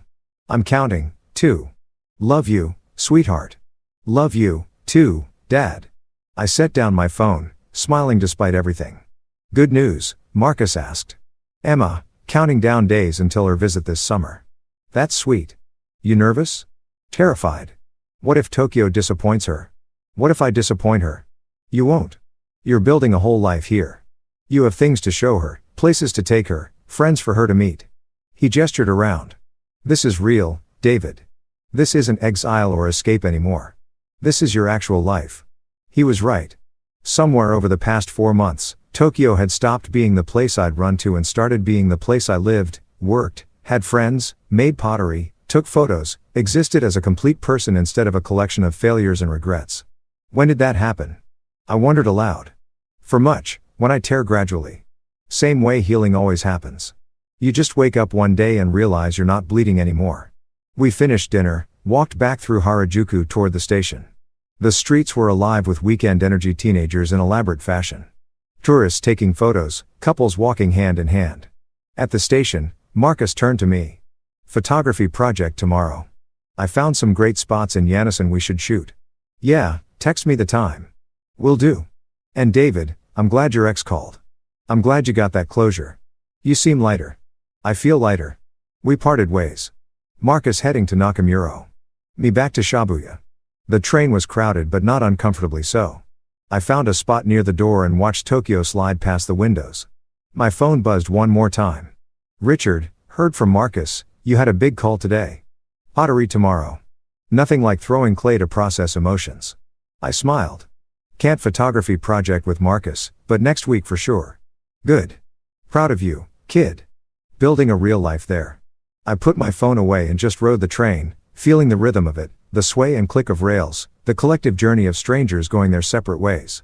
When I got back to my apartment, instead of immediately turning on my laptop or diving into work emails, I did something different. I made tea, put on music jazz, something Miles Davis that felt right for the mood. Stood at my window looking out at Tokyo's nighttime sprawl. Sarah's call had given me something I didn't know I'd been waiting for. Permission, maybe to stop carrying the full weight of our failure. To acknowledge that relationships end for complicated reasons, not simple ones. That two people can both try and still fail. That love isn't always enough. But also, and this felt important, that failure in one thing doesn't mean failure in everything. My marriage had ended, but I wasn't ending. I was here in Tokyo building something new, making friends, finding joy in pottery and photography and ramen shops where the owner knew my order, creating a life that felt authentic instead of performative. Emma would visit in 73 days. We'd eat ramen and visit temples and take 1,000 photos. I'd show her my favorite spots, the quiet shrine in Harajuku, the bookstore in Daikanyama, the river in Nakamura where cherry blossoms fell like snow. I'd introduce her to my friends, show her the pottery I'd made, ugly but improving. Prove to her that I hadn't just run away, I'd run towards something better. And maybe in showing her that, I'd finally believe it myself. I opened my laptop and started a new document, not work, something else. Things I've learned in Tokyo. 1. Failure isn't permanent unless you let it be. 2. Starting over is terrifying, but possible. 3. Community matters more than I thought. 4. Presence is a practice, not a destination. 5. Sometimes the bravest thing you can do is leave. 6. Sometimes the bravest thing you can do is stay gone. 7. Healing happens gradually, then suddenly. 8. Cherry blossoms are beautiful because they don't last. 9. Neither does pain. I saved the document. Maybe I'd add to it. Maybe I wouldn't. But seeing those thoughts organized, acknowledged, felt like something. Outside, Tokyo glittered. Inside, I felt something close to peace. The divorce was final. Sarah had apologized. Emma was coming to visit. And I was okay. More than okay. I was healing. Summer arrived in Tokyo with humidity that made the air feel solid. And a text message that changed everything. Dad, I land in 6 hours. I'm on the plane. I can't wait to see you. I read Emma's message for the 10th time. Standing in my apartment at 5 a.m. too nervous to sleep. 73 days of planning, of making lists, of preparing for this moment, and now it was here. My apartment was spotless. I'd cleaned obsessively for 3 days. Stocked the fridge with snacks I thought a 10-year-old might like. Set up the guest room with fresh linens and a small vase of flowers. Made a binder, an actual binder of activities and restaurants and places we could visit. Richard had laughed when I showed it to him at work. You made a binder for a 10-year-old's visit. That's very you. I want it to be perfect. It will be because you'll be there. That's all she wants, David. Just you present and engaged. Present, that word again, the one that had destroyed my marriage and was now guiding my attempt at redemption. I took the train to Narita Airport at 6 a.m. arriving 3 hours early because anxiety doesn't respect reasonable timelines. Found a coffee shop with a view of the arrivals board and watched Emma's flight status update from en route to landed to at gate. My hands were shaking. If you've ever waited for someone who matters really matters, you know how time warps. How minutes become hours. How you check your phone compulsively even though nothing's changed. And then suddenly there she was. Emma burst through the arrivals gate, pulling a purple suitcase covered in stickers, her hair longer than I remembered, her face older, more mature. She scanned the crowd frantically, and when her eyes found mine, her whole face transformed. Dad, she ran. I caught her. She crashed into me with the full force of an almost 11-year-old who hadn't seen her father in 6 months. And I held her like she might disappear if I let go. I missed you, she said into my chest. I missed you so much. I missed you too, sweetheart. So much. We stood there in Narita Airport's arrivals hall, travelers flowing around us, both of us crying a little and not caring who saw. Finally, she pulled back, grinning through tears. Your hair's different. I'd gotten a haircut yesterday. Probably unnecessary. You think you look good? Happy? She studied my face. Seriously. Are you happy here? Yeah, I said, meaning it completely. I really am. Come on, let's get you home. Well, to my home. Your temporary home. For the next 2 weeks, the train ride back to Shibuya was a blur of Emma's excited chatter. Everything amazed her. The trains, the stations, the vending machines, the sheer density of Tokyo. It's so crowded, but everyone's so quiet and organized. Dad, they have seats that heat up. I watched her experience Tokyo through fresh eyes. Seeing the wonder I'd stopped noticing. The efficiency, the order, the small kindnesses, people giving up seats for the elderly, the automated announcements in multiple languages, the sheer impossibility of 13 million people functioning together at my apartment. Emma dropped her suitcase and immediately went to the window. Oh my God, she breathed. You can see everything, Dad. This is amazing. I stood beside her, looking at the view I'd stared at countless times. The Shibuya crossing, the buildings stacked like children's blocks, the organized chaos of Tokyo life. Pretty cool, right? So cool. She turned to me, serious suddenly. Thank you for letting me visit. I know things are complicated with you and Mom, but I'm really glad I get to be here, to see your life. I'm glad too, sweetheart. I pulled her into another hug. You hungry, jet-lagged, starving, and yes, but I want to stay awake. Mom said I should try to adjust to the time zone fast. Smart mom. Okay, Lunch first. Then I want to show you some of my favorite places. We went to the ramen shop where the owner knew me. His eyes widened when he saw Emma. Musu, daughter. Hi. Yes, he beamed immediately, fussing over Emma, bringing her extra toppings, teaching her how to slurp properly. She giggled and tried, making a mess and not caring. This is the best ramen I've ever had, she declared. We're coming here every day. Every day might be excessive, but we can definitely come back. After lunch, we walked. I took her through Shibuya, let her experience the crossing during a busy period, took photos of her in the middle of thousands of people. All of us waiting for the light, then surging forward in organized waves. It's like a dance, she said, amazed. We went to the cat cafe she'd requested. Spent an hour surrounded by cats while Emma took approximately 300 photos, visited the shrine in Harajuku, where I showed her how to make an offering. She wished for something silently. Seriously? Then told me it was a secret. Will it come true? She asked. Maybe, if you work toward it. We took the train to Nakamura, walked along the river where the cherry blossoms had been. Now it was just green trees and summer heat. But Emma loved it anyway. You really live here? She said, more statement than question. Like this is really your home now. Yeah, it is. Do you miss New York? Sometimes, mostly I miss you, but you're happy here. I can tell. We sat on a bench by the river watching people pass. Couples, families, solo wanderers like I'd been. I am happy here, I said carefully. But I was miserable in New York. Not because of you. Never because of you, but because your mom and I were wrong for each other. We made each other worse instead of better. I know. I could tell. She swung her legs, not looking at me. Are you mad at her? At Mom? No, not anymore. We both made mistakes. We both could have done better. She feels bad. About how everything happened. I know we talked about it. We're okay now. Different, but okay. Emma nodded, processing this with that 10-year-old wisdom that shouldn't exist, but does. Mark's nice. He makes Mom laugh, but he's not you. He doesn't have to be me. He just has to be good to you and your mom. And it sounds like he is. He is. But I still wish. She trailed off. Wish what, sweetheart? I wish you could both be happy. You and Mom like separately and that I could see both of you without it being weird or sad. I pulled her close. We're working on that. It takes time, but we'll get there. You get to have a mom who's happy with Mark and a dad who's happy in Tokyo. And you get to be part of both worlds. That's not the worst thing, right? No, it's pretty good, actually. She leaned into me. I'm really glad you're happy, Dad. Even if it means you're far away. We sat there for a long time watching Tokyo live its life around us. The next 2 weeks were the best 2 weeks I'd had in years, maybe ever. I took Emma everywhere. The Team Lab Digital Art Museum, where she spent 3 hours wandering through rooms of light and color. The Ghibli Museum, where she cried during the Totoro short film. We took a day trip to Kamakura. Saw the Great Buddha. Ate shiatsu don by the ocean. I introduced her to my friends.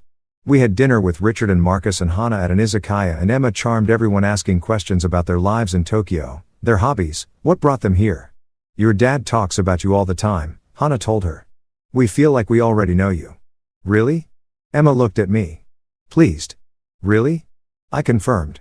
You're my favorite topic. We did pottery together at Yuki's studio. Emma made a lopsided bowl and declared it perfect. Yuki fired it specially.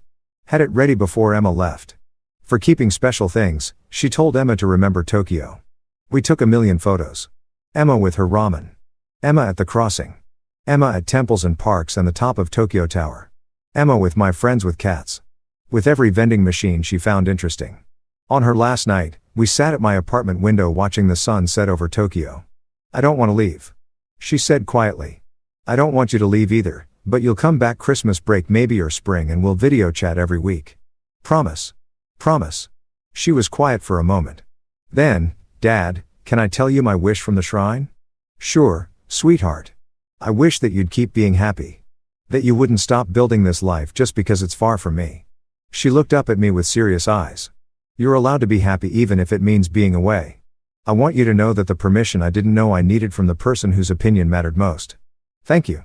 I managed that means everything to me and I'm going to be happy too with Mom and Mark and knowing you're here being happy. She smiled. We can both be happy in different places. That's okay. Yeah, sweetheart. That's more than okay. The next morning, I took her back to Narita. We stood at the security checkpoint, neither wanting to say goodbye. 2 weeks flew by, Emma said. They really did. But I'll be back. And you'll visit New York sometime, right? When you can. Definitely. We'll figure it out. She hugged me one more time. I love you, Dad. Thank you for the best 2 weeks ever. I love you too, Emma, so much. I watched her go through security, watched her turn and wave one last time, watched her disappear into the crowd of travelers. Then I stood there for a while, feeling the weight and lightness of it simultaneously. The sadness of goodbye. The joy of having had these 2 weeks. The knowledge that this wasn't an ending, just a pause. On the train back to Shibuya, I pulled out my phone and looked at the photos. Hundreds of them. Emma laughing, exploring, experiencing, building memories in my city, my life, my home. A text came through. Emma already at her gate. Thank you for everything, Dad. Tokyo is amazing. You're amazing. I'm so proud of you for building this life. Love you to the moon and back. I stared at that message. I'm so proud of you. And felt something break open in my chest. My daughter was proud of me, not for what I provided or achieved, but for surviving, for leaving, for choosing happiness, even when it was hard. I texted back, proud of you, too. For being so strong through everything, for giving me permission to be happy. You're the best thing that ever happened to me. Tokyo blurred past the train windows. My phone buzzed with messages from friends. Hana asking if I was okay. Marcus suggesting drinks later. Richard offering to meet for pottery tomorrow. This life I'd built. These people who showed up. This city that had healed me. I got off at Shibuya. Walked through the crossing one more time. Looked up at my building in the distance. Home. Not because it was perfect. Not because the pain was gone, not because I'd forgotten everything I'd lost, but because I'd built something here, something real, something mine. And that was enough. More than enough. It was everything. And that concludes this story. That was a pretty wild one if you ask me. Let me know what you think about it in the comments. Now, let's get right into the next story. It's titled, I sheltered a poor old man and his dog in a snowstorm. The second they stepped in, the dog growled at my wife's locked desk, scratching like crazy. Hey, stop. I opened the drawer. And what I saw froze my blood. Then my phone lit up. The night it started, the lake effect snow was coming in sideways, thick enough to blur out the porch light and stick to the windows like frosting. I was standing in my kitchen stirring chili. Nothing fancy, just a throw it in the pot and hope kind of dinner and pretending I wasn't counting the minutes. My name's Curtis Turner. I was 36 then, teaching 3rd grade in a public elementary school about 10 minutes outside Messina, New York, right up near the Canadian border. Still lived in the house my parents left me. 1 floor, no basement, not much insulation, but it was paid off and I could get from couch to coffee pot in about 5 steps. That was good enough for me. My wife, Teresa Turner, wasn't exactly the homebody type. She was 35 at the time and ran logistics ops for her family's regional freight business. She spent more time at off-site conferences than I spent sleeping. Sometimes she'd text from Pennsylvania, sometimes Connecticut, once from St. Louis like it was no big deal. I'd quit asking questions years ago. That night, I had her favorite cheap apple pie from the store on the counter, trying to make it feel like something. She was supposed to be home by 8. She called a little before 9. Roads are trashed, she said. All the hotels are booked. I'll probably stay overnight near Watertown. Her voice was clipped, professional, like I was a client wasting her time. Before I could say anything, she added, don't wait up. And hung up. Quick note, before listening, share in the comments which city or country you're watching from and let's continue. I just stood there holding the phone like an idiot. I didn't believe the hotel thing. Teresa always had a plan. Always. If she was stuck, it was because she wanted to be. 20 minutes later, somebody banged on the front door. Not a polite knock. 3 hard thumps. Urgent, like whoever it was didn't want to be out there a second longer. I figured maybe one of the neighbors had spun out or needed help digging a car out. I opened the door and saw a man in his late 60s bundled up like he was headed for the Arctic. Big brown coat, heavy gloves, snow crusted around his hood. Beside him sat a golden retriever, tail thumping slow, snow packed around his legs like he'd been out a while. The dog didn't bark or jump, just looked up at me, calm and tired. The man introduced himself. Name's Harold Perry. Sorry to bother you so late, but I got caught checking on a couple of community folks I help out. Couldn't make it back to town. Phone's about dead. Any chance I could warm up inside for a few minutes? Just the entryway, I swear. He was embarrassed. I could see that. People who ask for help like it cost them blood. That's real. I opened the door wider. "Come in. Take your boots off. I've got the stove going." I set him up at the kitchen table with a mug of tea. The dog, he said the name was Jasper, sniffed around, slow, respectful, not a stray, definitely not wild. Perry explained that he worked with a volunteer canine group, not official police stuff, more transport and fostering.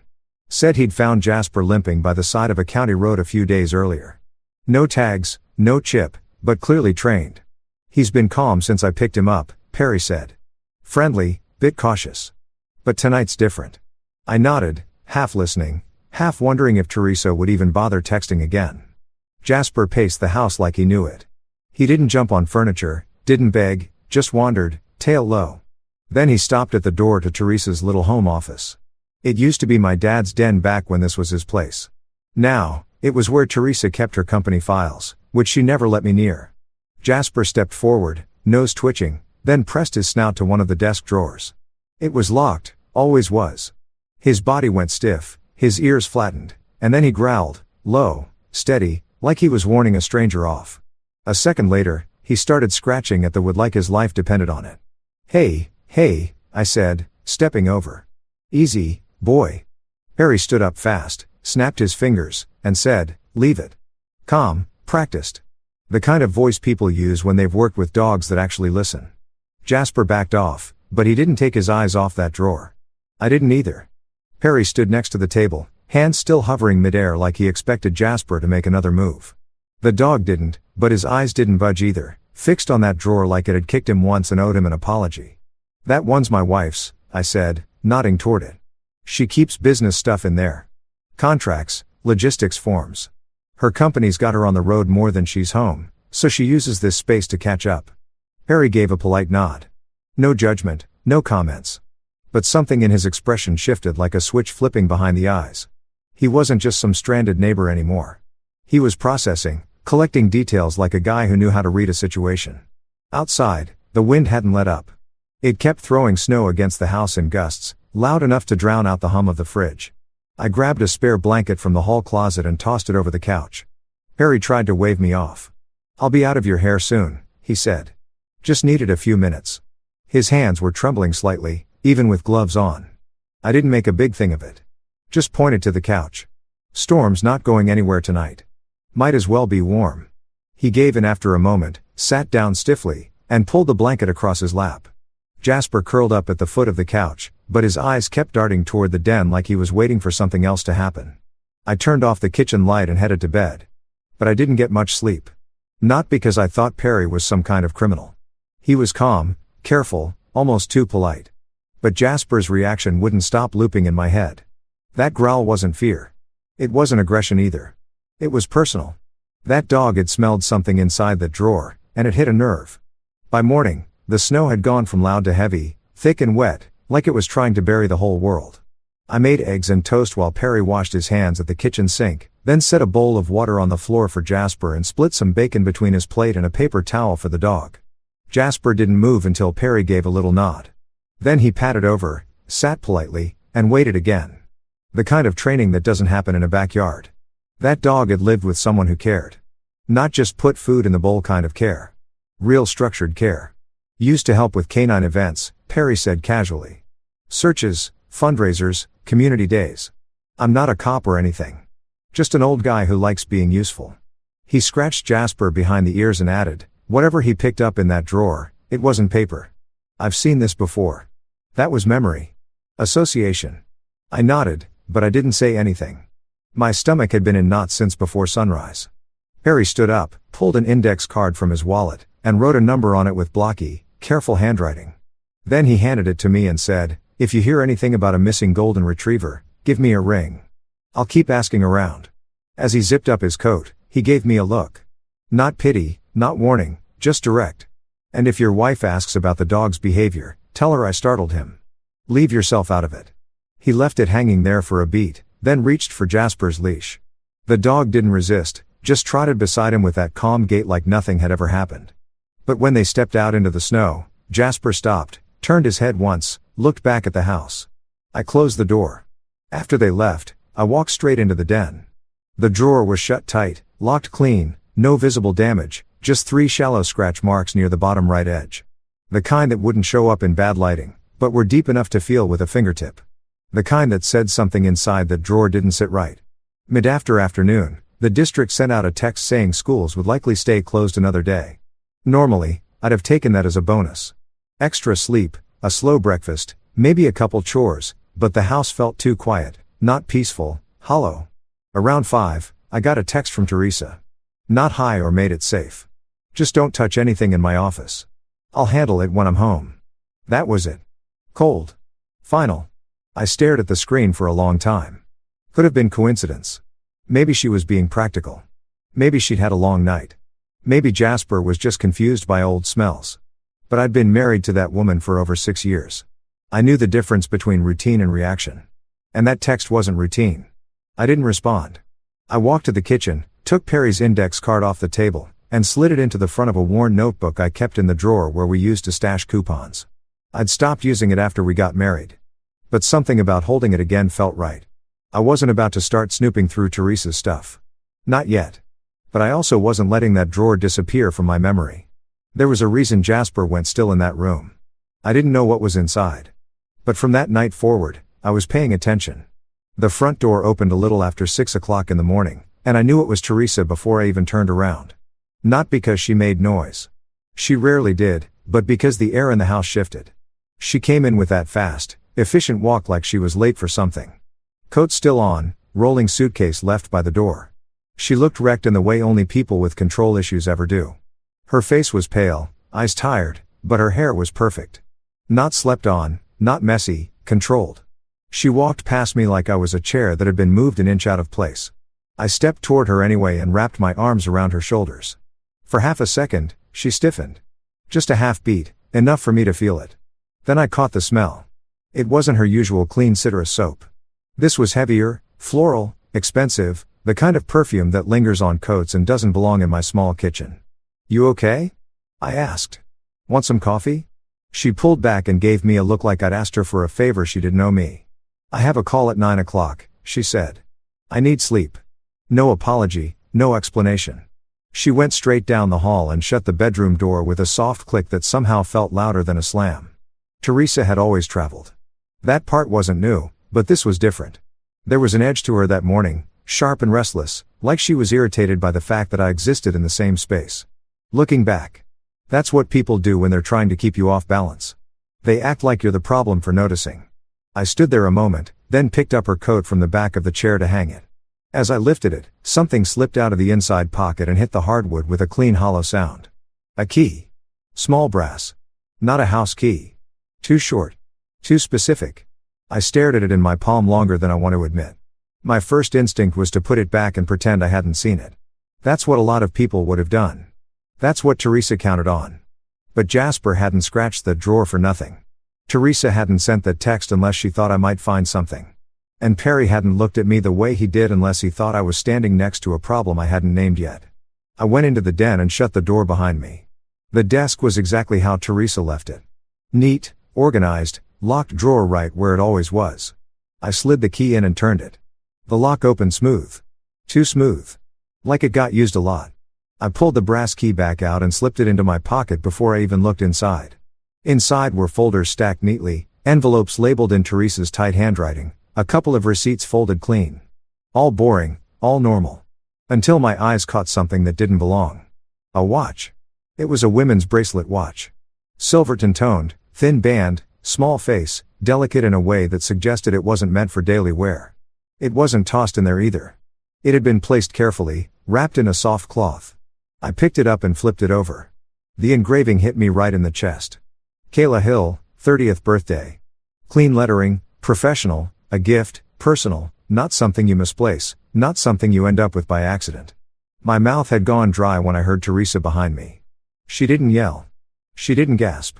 She just stood there in the doorway, arms crossed, eyes flat and cold. The look she used at dinner parties when someone said something she deemed beneath her. She stepped forward and took the watch from my hand like I was a kid holding something sharp. "You shouldn't go through my things," she said evenly. "Who's Kayla Hill?" I asked. She didn't hesitate. "Nobody you need to know." "That's engraved," I said. "That's not paperwork." Her jaw tightened just a bit. Then she smiled. Not a warm smile, a controlled one. "You're paranoid," she said. "Living in this house has made you small. You sit here all day with kids and snow days and you invent drama because you're bored." I felt the hit land, but I didn't step back. "Where did you get it?" I asked. She slid the watch back into the drawer and locked it with her own key, a practiced flick of her wrist. Then she looked at me like she was explaining something obvious. "If you ever go through my things again," she said, "I'll make sure people understand you're not stable. I've already had concerns about you for a while." The threat was clean, calm, meant to sound reasonable. She paused, hands still on the drawer, and added almost casually, "If anyone asks, you've never seen that watch." I stared at her, waiting for something. Guilt, anger, anything human. Nothing came.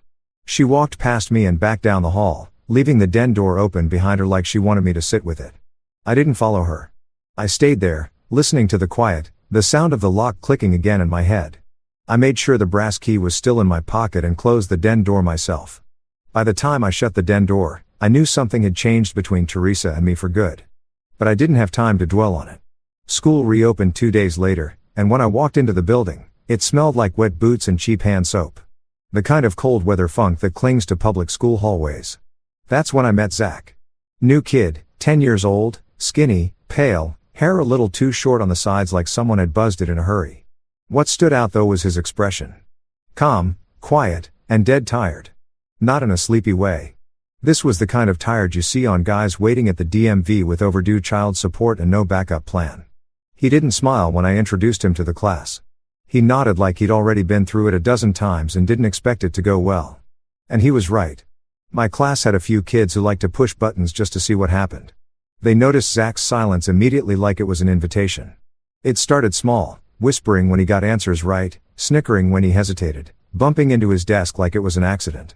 Zach didn't blow up. He didn't cry. He just started muttering little one-liners under his breath, dry as toast, like he was narrating the whole disaster for an imaginary audience. When one kid accidentally knocked his math book off the table, Zach said, "Wow, physics is wild today." When another moved his backpack 3 seats over and pretended it wasn't a big deal, Zach just blinked and said, "Guess it walked off." Happens. It was funny. Not in a ha-ha way, in the way where you laugh because you don't want to punch something. I shut it down the same way I always do. No big speeches, no fake bonding moments, just clear rules and follow through. The second time someone touched his stuff, they lost recess. A third incident, parent call. Fast, boring justice. That's how kids learn. Still, Zach wasn't just dealing with schoolyard nonsense. You could see it in his shoulders, tense, hunched like he was bracing for something heavier than name calling. During recess duty that Friday, he hovered near the jungle gym for a bit, then slowly drifted toward me like he wasn't sure if he was allowed. "Can I ask something kind of weird?" he said, hands jammed into his coat pockets. "Sure," I said. "Do teachers ever get tired of fixing other people's problems?" I looked at him. "All the time." Zach nodded like that was the answer he was hoping for. "Cool. So, you're qualified." It made me laugh a little. Not much, just enough to feel like we understood each other. Over the next week, we had a few more of those quiet conversations by the doorway before class, walking to lunch, waiting for the buses. Nothing dramatic, just Zach dropping little pieces of himself when he thought I wouldn't make a big deal out of them. That's how I found out his mom was Kayla Hill, 39 years old, in a coma after what he called some break-in or whatever. He said it flat, like a weather report. But his hands shook when he zipped his coat one day. I didn't push, just listened. He told me they used to live across the county line, that his mom ran her own business out of their garage and used to make the best waffles on Sunday mornings. He didn't mention a dad, but he did say he had a dog. A golden retriever named Jasper. Zach said he went missing the same night. He's trained. He doesn't just wander off. Someone took him or scared him off, I don't know. I stood there, hearing my own heartbeat in my ears. "What color was he?" I asked, trying to keep my voice steady. "Standard golden color. Older. Had a scar by his right ear, kind of hidden under the fur. He tilts his head when you say, 'Buddy,' like this." Zach tilted his own head and gave a faint smile. He looked up at me and added, "One of the things they took was my mom's bracelet watch, the fancy one with her name on it. Her sister gave it to her on her birthday." I stared at him, still in teacher mode, calm face, even tone. But inside, my stomach sank. I already knew the engraving. That afternoon, Principal Dana Vaughn called me into her office and closed the door behind us. She offered me tea, which I declined. That's how I knew something was off. She sat down slowly and said, "This is just a heads up. The district got a call. Someone asked if you've been okay lately. They didn't give a name. Just said they were worried about stress, finances, and erratic behavior." I didn't say anything. "I don't believe any of it," she said. "But I'm supposed to pass it along. Think of this as an early warning, not a warning shot." I nodded once. "Thanks for the heads up." I went straight home after work and called Mr. Perry. "Hey," I said. "That retriever you were fostering, did he have a scar by one ear and a habit of tilting his head when someone says, 'Buddy'?" There was silence on the other end of the line. Not confusion, recognition. "Yeah," Perry said. "That sounds like Jasper." I didn't wait. That same night, I called Perry and told him what I knew about the watch, about the kid, about the name engraved where it shouldn't be. I kept my voice calm, but Perry heard it in my tone. He agreed right away to bring Jasper by the school parking lot after dismissal. He was worried it might stir something up, but I told him we'd keep it quiet. Zach deserved one good thing. That next afternoon, I stood just outside the front entrance as the buses loaded up and kids scattered like marbles across the icy pavement. Zach walked out with his hood up and his backpack slung low, dragging like the weight was more emotional than physical. Then Jasper spotted him. The dog froze for half a second, ears perked, tail up, and then he was off. Pure motion. His tail whipped back and forth like a flag in a windstorm, and his whole body started that side-to-side wiggle dogs do when they've completely lost their minds with joy. Zach didn't even flinch. He dropped his backpack in the slush like it didn't matter anymore and fell to his knees. Jasper crashed into him like they were reenacting a movie. The dog licked Zach's face over and over, whimpering, snorting, pawing at him like he needed to confirm every inch of him was still there. Zach laughed. Not the half-sarcastic chuckles he threw around in class to keep people from getting too close. This was a real from-the-chest kind of laugh that cracked wide open and didn't care who heard it. He grabbed Jasper's face in both hands and said, "You dumb dog. You're late." Perry stood a few feet back with his hands in his coat pockets, watching the whole thing like it hurt and healed at the same time. The look in his eyes made it clear he'd gotten attached, too. Probably more than he'd planned to. I clapped Perry on the shoulder. "You did the right thing." He gave a small nod. "Kid needs him more than I do, but I can keep him for now. Yards fenced, quiet neighborhood. No chaos." Zach looked up from where he was still crouched on the ground, wiping his wet face on his sleeve. "So Jasper's doing a sleepover with a grandpa. That's weirdly perfect." I smiled. "Let's get you home. Sidewalks are still a mess." We walked together through the slush and snow melt, past the salt-stained curbs and piles of gray snow banks that hadn't melted yet. I called the emergency contact listed in Zach's file while we walked. No surprises, no crossing lines. I just wanted someone to know I was bringing him straight home. Zach kept up a steady stream of jokes the whole way. He talked about how Jasper used to fart loud enough to scare himself. How his mom once made pancakes shaped like dinosaurs but accidentally gave one 3 heads. How he used to give Jasper little missions to deliver socks between rooms. He was trying to keep it light, but his eyes stayed serious. At his place, the porch light was already on. A 2-story house, dark red shutters, cracked concrete steps. The kind of house that wanted to look warm from a distance, but didn't feel it up close. Reese Gray answered the door. Late 40s maybe. Clean cut in the artificial way. Fresh shave, combed hair, teeth too white. He had the kind of face that looked like it came from a photo on a real estate sign, like he'd practiced his smile in a mirror and stuck with the version that sold the most. "Hey there," he said, shaking my hand just a little too long. "Curtis Turner, right, buddy? Thank you for walking him home. Appreciate it." He called me buddy twice in the same sentence like he thought it would smooth something over. Zach slid past him without a word and went straight to the kitchen, probably to grab food or disappear upstairs. Reese kept smiling. "Kayla handled most of the finances, but now I'm keeping things afloat best I can. Doctors, bills, lawyer stuff, all of it. It's been a rough season, but we're getting through." He wanted to sound like the hero, like he was holding everything together single-handed. But the way he said we made it clear he wasn't talking about Zach. When I mentioned Jasper gently, Reese shrugged. "Dog's a liability," he said. "They shed, they bark, insurance hates them. Kids get attached and then it's Heartbreak City. You get it? Risk exposure is the last thing I need right now." He said it like he was describing a busted garage door. Not a living creature, not a kid's best friend. Behind him, Zach stood in the doorway to the kitchen, arms crossed, face flat. He didn't say anything until we stepped outside. As we walked down the block, he muttered. He hates Jasper because Jasper didn't like him. I glanced sideways. Jasper's a good judge of character, Zach added. Better than most adults. A minute passed in silence. Just the crunch of boots on packed snow. Then Zach spoke again, softer this time, testing me. The night my mom got hurt. I was under the bed. I saw boots, big, heavy. Not the guy's face, just the boots. I didn't say a word. I let him keep going. Ree has the same ones, he said. I know it doesn't prove anything. Could be a coincidence. Like how it's a coincidence your wife is never home. He blinked hard and looked away. Sorry, that was a bad joke. I didn't answer. I just walked him to the end of the street and watched him go inside. That night, I sat on the edge of my bed with the lights off for a long time. I thought about the smell on Teresa's coat. The way she touched that drawer like it was hers and mine was to stay in the dark. The way Jasper had gone stiff. Then I picked up the phone and called the non-emergency number for the county sheriff's office. I asked if I could speak with a detective assigned to the Kayla Hill home invasion. The woman on the other end put me on hold, then came back and transferred me. Detective Elena Marwick speaking. Her voice was sharp but not harsh. I told her who I was, what I did, and that I had a dog in my life who might be part of her case. I said I wasn't trying to accuse anyone. I just thought something might matter, even if I couldn't prove it yet. She didn't hang up. She said, "Go on." Detective Marwick said, "Go on." And I did everything I could tell her without sounding like a man chasing shadows. But the next real blow came at home.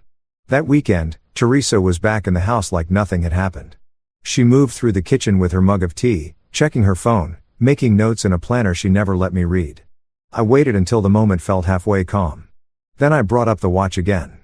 I didn't accuse her. I asked plain and careful, "That bracelet watch in your drawer, are you ever going to tell me where it came from?" She didn't raise her voice, didn't flinch. She just turned slightly, placed one hand on the locked drawer like she was shielding it from wind, and gave me that slow, patient tone people use with toddlers. "It's work paperwork, Curtis. You're inventing things again." It wasn't a denial. It was a performance.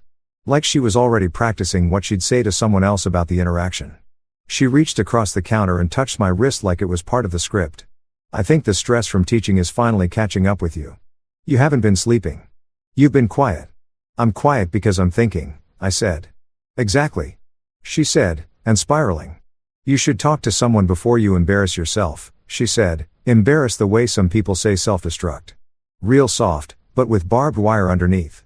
Then, like it was no big thing, she added, "I already mentioned it to someone at the district. They've got support resources. It's totally confidential." I didn't answer. I just stared at her. She smiled and walked off like she'd solved a problem. The next day, Principal Vaughn asked if I could swing by her office after lunch. She closed the door and said HR wanted to schedule a wellness meeting. Language I'd never heard directed at me before. They were checking in about stress, work-life balance, fitness for duty. Van looked uncomfortable even reading the phrases off her notes. That's when I understood what Teresa was doing. She wasn't just hiding something. She was building a narrative. One where I was unreliable, paranoid, one where if I ever opened my mouth, people would smile kindly and dismiss it as burnout or instability. And then Ree showed up again, this time in my inbox. The email was casual, overly friendly, said he wanted to offer me cash to tutor Zach privately. Said, Zach responds well to male role models, and he wanted to create a stable routine. The words looked nice, but the tone read like surveillance, like he was fishing to see what I knew, or worse, to get closer to whatever I might be watching. I wrote back a short, polite no. Told him I wasn't taking private students. He replied within the hour with a smiley face at the end of his message that didn't match the words. "No worries, we all have choices." That line stuck in my head longer than it should have. I forwarded the exchange to Principal Vaughn and copied Detective Marwick just so there'd be a record, just in case. I didn't tell Teresa. I didn't say a word. I just started keeping a notebook in my glove compartment. Nothing dramatic, just dates. Notes. Teresa's travel schedules. When she came home angry, when she left and didn't say where she was going, when I got calls from HR, when Ree reached out again. I felt stupid doing it at first, like one of those guys who starts writing everything down like it's evidence. But I also felt a little less alone. The only adult I actually trusted enough to talk to was Perry. I told him the basics. No names, no drama, just that I felt like I was being turned into someone I wasn't. He sat across from me in his kitchen pouring coffee for both of us and said, "You ever notice how manipulators never try to disprove the truth? They just go after whoever's saying it. Then he leaned forward and said, "She's not fighting what you know. She's fighting you, trying to make you the unreliable narrator." He was right. I didn't want him to be, but he was. One afternoon at school, I stopped by the front office to drop off a discipline slip, and I heard the secretary mention something about Hawthorne Freight. I froze in place. She was on the phone with a vendor, confirming which companies had submitted bids for the upcoming student meals and supply transport contract. Hawthorne Freight was Teresa's family company. She never once mentioned their name being in the mix for school contracts. If anyone ever wanted to paint me as involved, say I'd slipped a number, steered a process, I'd be finished. It wouldn't take a court ruling, just a whisper. That's all it takes in small towns. That night, I sat in my truck longer than usual before going inside. I couldn't unsee the pattern anymore. Teresa wasn't hiding some affair. This wasn't about cheating. It was bigger.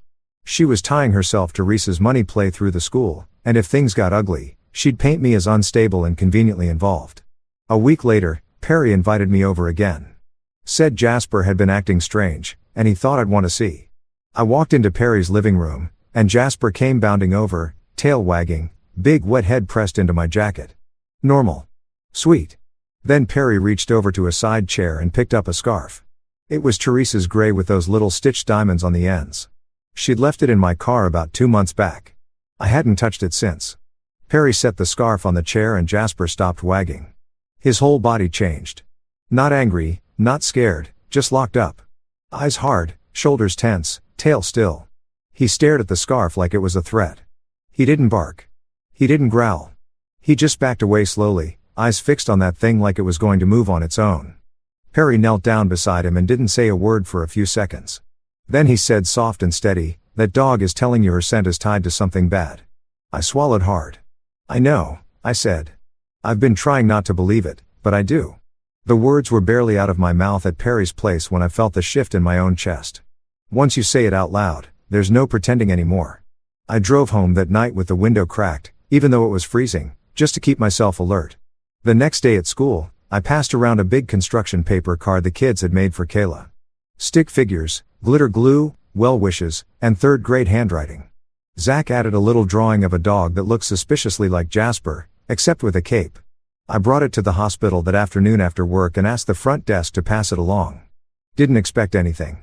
I just didn't want Zach thinking the world had already moved on without her. On my way out, a nurse caught me near the vending machines. Mid-40s, brown ponytail, sensible shoes, sharp eyes. She looked me up and down before asking, "Are you Mr. Turner, the teacher?" I said, "Yes." She stepped a little closer, lowering her voice. "I'm Shannon Reed. Kayla's sister mentioned you've been steady for Zach, that you've been helping." Then she glanced over her shoulder and said, "Be careful." She didn't hand me rumors. She handed me facts.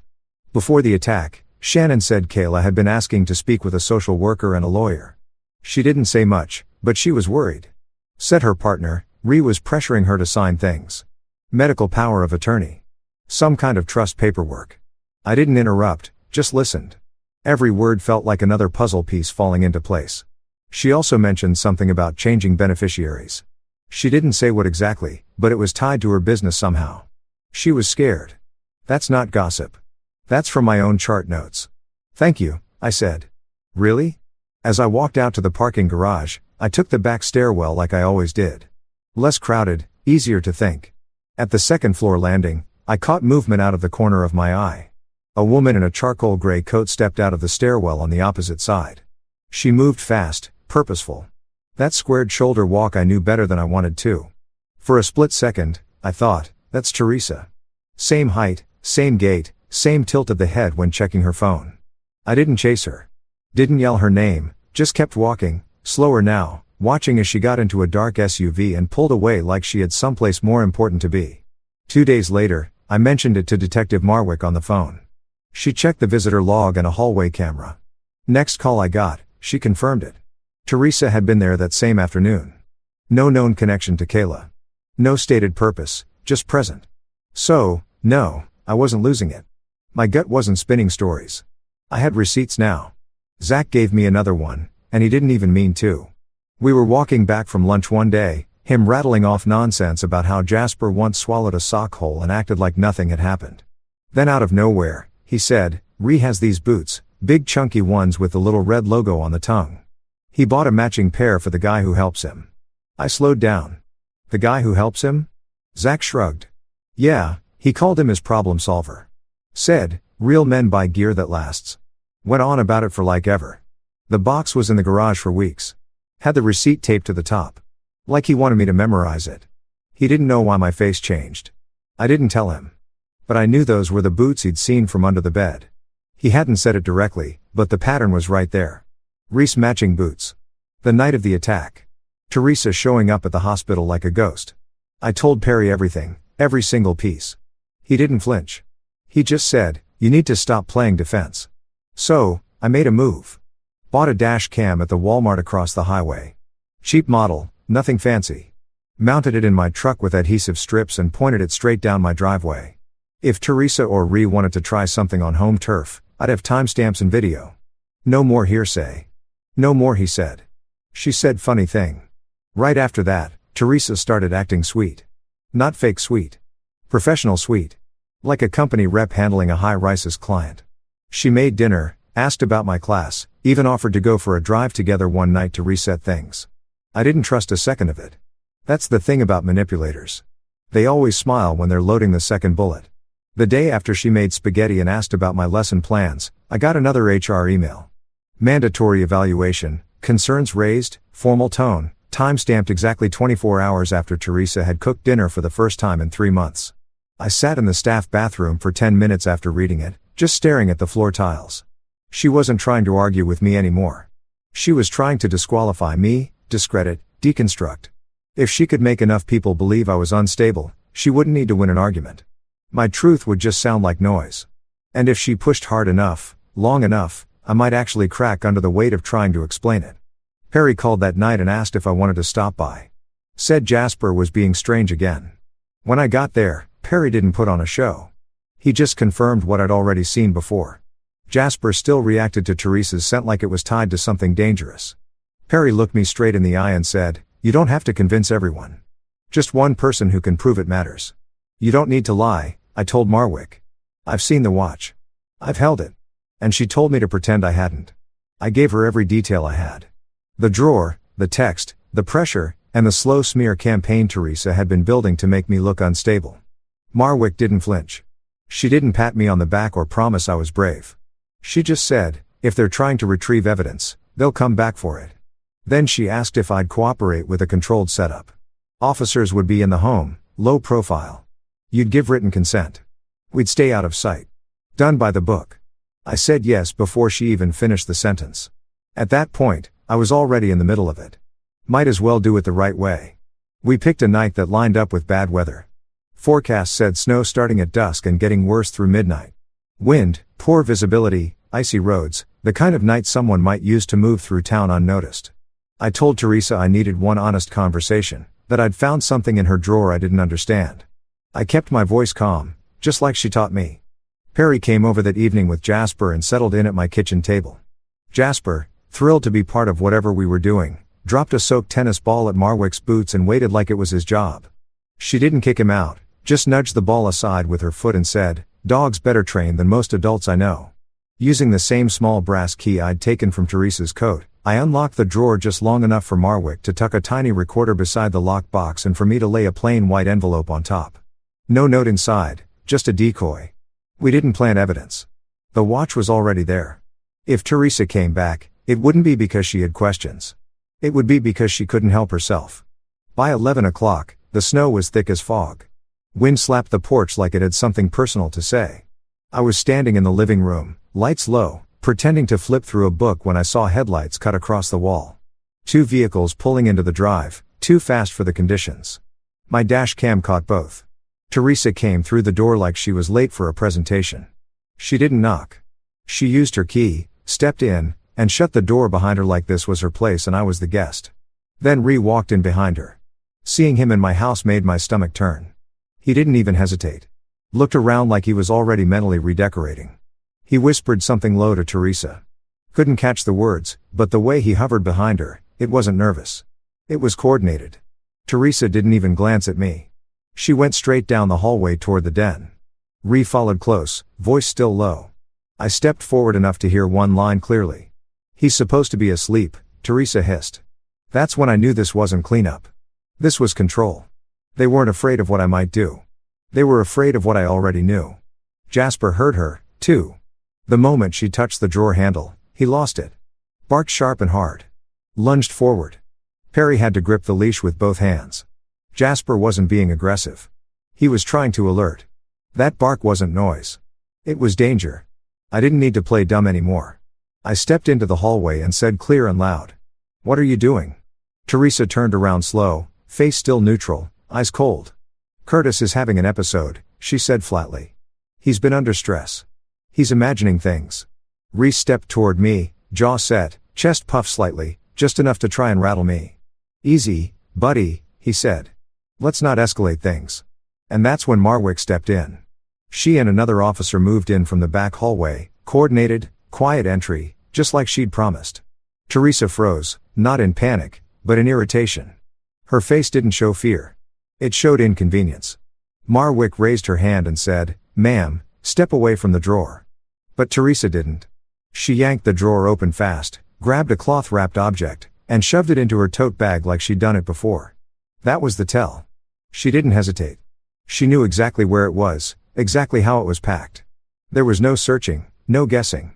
Marwick moved fast. "Set the bag down," she ordered. Teresa tried to play calm, like she was just holding her own property. But Marwick already had gloves on and a body cam rolling. She opened the tote, pulled out the cloth, unwrapped it. Inside the engraved bracelet watch, Kayla Hill, 30th birthday. But that wasn't all.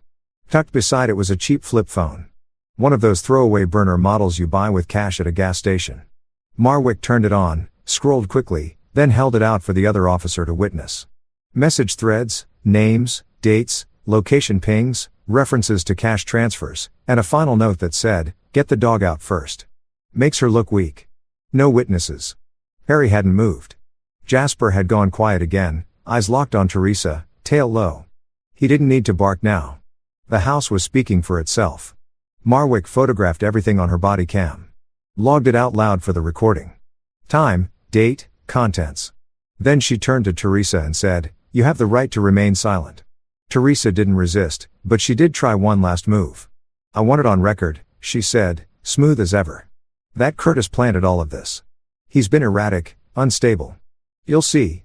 But that's why we done it this way." The dash cam, the audio recorder, Perry, Marwick, even Jasper. They could try to spin a story, but the timeline couldn't be bent. Not this time. The body cam footage, the dash cam timestamps, the messages on the burner phone, they all did their job.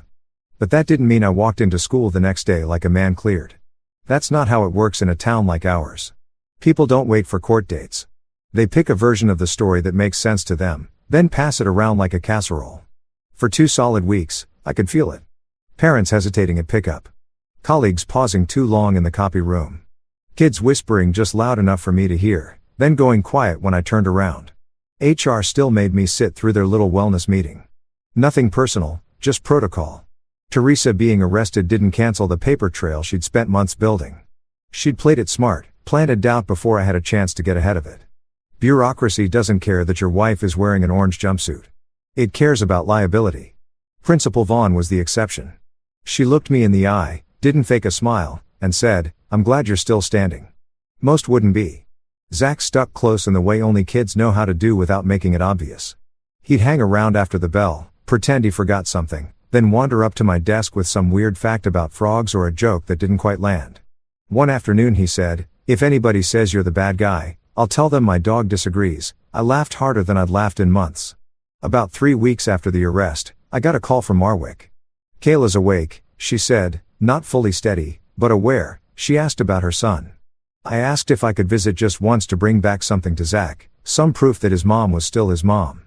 Marwick cleared it with the hospital. I went in after school. No badge, no formality, just a plain visitor's sticker on my chest and a get well drawing Zach had made that morning with a superhero mom and a dog flying next to her. Kayla looked smaller than I expected, hollowed out from weeks of tubes and silence, but her eyes were sharp, awake, watching. I handed her the drawing and said, "Zach wanted you to have this." She didn't smile right away, but her hand tightened just slightly on the page and her eyes didn't leave it. She whispered hoarse but clear. He's okay. Yeah, I said. He's got good people watching out for him. She closed her eyes and breathed in slow like she was finally allowed to. Then she looked straight at me and said, "She was there, Teresa." I know her voice. She couldn't speak for long, but she told me what mattered. Teresa wasn't a stranger to her. Their companies had overlapped. Teresa had tried to pitch some kind of partnership. Something Kayla said smelled wrong from the start. She'd rejected it. Teresa hadn't liked that. She doesn't yell, Kayla said. She speaks low, sharp, like she wants to be the last voice in the room. Those were the exact words Teresa had used on me too many times to count. Later, Marwick explained the full picture. Ree hadn't just wanted money. He wanted full control. Legal power, medical authority, access to assets. If Kayla died, he got it all. If she stayed in a coma, same thing. The plan worked either way as long as nobody questioned it too soon. And if anyone did, make them look unstable. Teresa's family tried to pressure the county at first. Donations, old favors, whispers about reputation, but the burner phone, the messages, the recovered watch, that was a clean chain. One broken link and it all unraveled. The school district pulled Hawthorne Freight from the transportation bid without making a scene. But locally, everyone knew. Teresa's name had weight before after the arrest. That weight snapped the rope. People stopped returning her family's calls, stopped pretending they didn't see the cracks. Teresa filed for divorce from jail through a lawyer, of course. Claimed I was emotionally abusive. Said I'd become erratic and controlling over the past year. The irony would have been hilarious if it didn't threaten my job. With Kayla's statement, plus the dash cam footage showing Reese and Teresa arriving at my house together, Marwick helped me get my name cleared officially.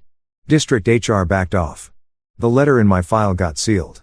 I didn't throw a party, but I slept through the night for the first time in months. Perry kept Jasper while the court sorted out Zach's living situation.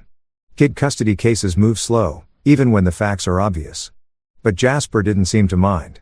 He handled it all the same way he always had, with a wagging tail, a slobbery tennis ball, and a kind of unshakable loyalty that made the worst days seem less impossible. He'd gotten all of us through the worst season of our lives. By late spring, the ice finally gave up and the sidewalk stopped trying to break ankles. People in town went back to smiling like they hadn't spent the winter watching each other through fogged-up windows, wondering who was lying. Teresa and Ree were still bouncing between hearings. My divorce paperwork crawled along behind them, slow and overpriced like every legal thing in America. But the first real win, it wasn't dramatic. It wasn't some big courtroom moment or public apology. It was the afternoon Principal Vaughn knocked on my classroom door, handed me a sealed envelope, and said, "HR's closing everything out. No action taken. You handled a hard year with more patience than most people have." Then she nodded once and walked away. I sat in my truck in the lot for a solid 10 minutes after that. Didn't cry, didn't scream, just breathed like I'd been holding it for months without noticing. Kayla started rehab a week later. I checked in without hovering. Recovery wasn't clean or smooth. She'd get dizzy from standing too long, then insist on doing the next rep anyway. She reminded me of the kids in my classroom who hate being told when to slow down. Strong, stubborn, and full of fight. Zach moved in with Kayla's sister while she got steady on her feet again. He still came by my room before the bell some mornings, acting like it was no big deal. He'd toss out a fact about volcanoes or ask if I knew that platypuses didn't have stomachs. I'd nod, play along. Outside like clockwork. Perry and Jasper would be waiting in the pickup loop. Jasper always wagging. Perry always sipping coffee and watching the world like he'd seen it all already. Perry surprised me. He never overstepped. Never acted like a stand-in dad. He just showed up. Dog walks, quick check-ins, small moments that stacked up into something steady. When Zach made a joke that landed too sharp, covering a bad day, Perry was the one who put a hand on his shoulder and let the silence do the work. The sentencing hearing came in early June. Teresa came in with her hair flat-ironed and her lawyer voice on, like she still believed this was a misunderstanding. Race looked like a man who couldn't figure out why the con didn't land. I didn't go up there to deliver a speech. When the judge asked if I had anything to say, I stood and said, "You tried to turn my life into a story nobody would believe, and it didn't work." Then I sat back down. That was enough. Teresa lost her board seat at the family company once investigators started tracing her side deals with Ree. Every hand she thought would protect her turned to stone. Her name stopped meaning power. Reese's little empire of control fell apart the second Kayla lived and remembered. Lies make noise, but they don't hold up once the facts show up. Kayla and I didn't jump into anything. We weren't playing house. We didn't light candles and pretend it was fate. But we built trust slow. Me helping with Zach's homework, her letting me drive her to therapy appointments when her balance was off. We had dinners where nobody raised their voice. That was enough for now. I kept the house, not because it was a win, but because it was mine. The one place Teresa couldn't spin into a false version of me. I repainted the den, changed the drawer lock. It wasn't revenge, it was air. By the start of the next school year, Zach smiled more. Jasper kept being a goofball who acted like every stick in the yard was a trophy. And me, I got back to being what I've always been, a stubborn man who doesn't quit. Especially when a kid's watching to see what that looks like. That's it for today. I hope you enjoyed the stories. Let me know what you thought in the comments below. Don't forget to like and subscribe for more, and I'll see you in the next one.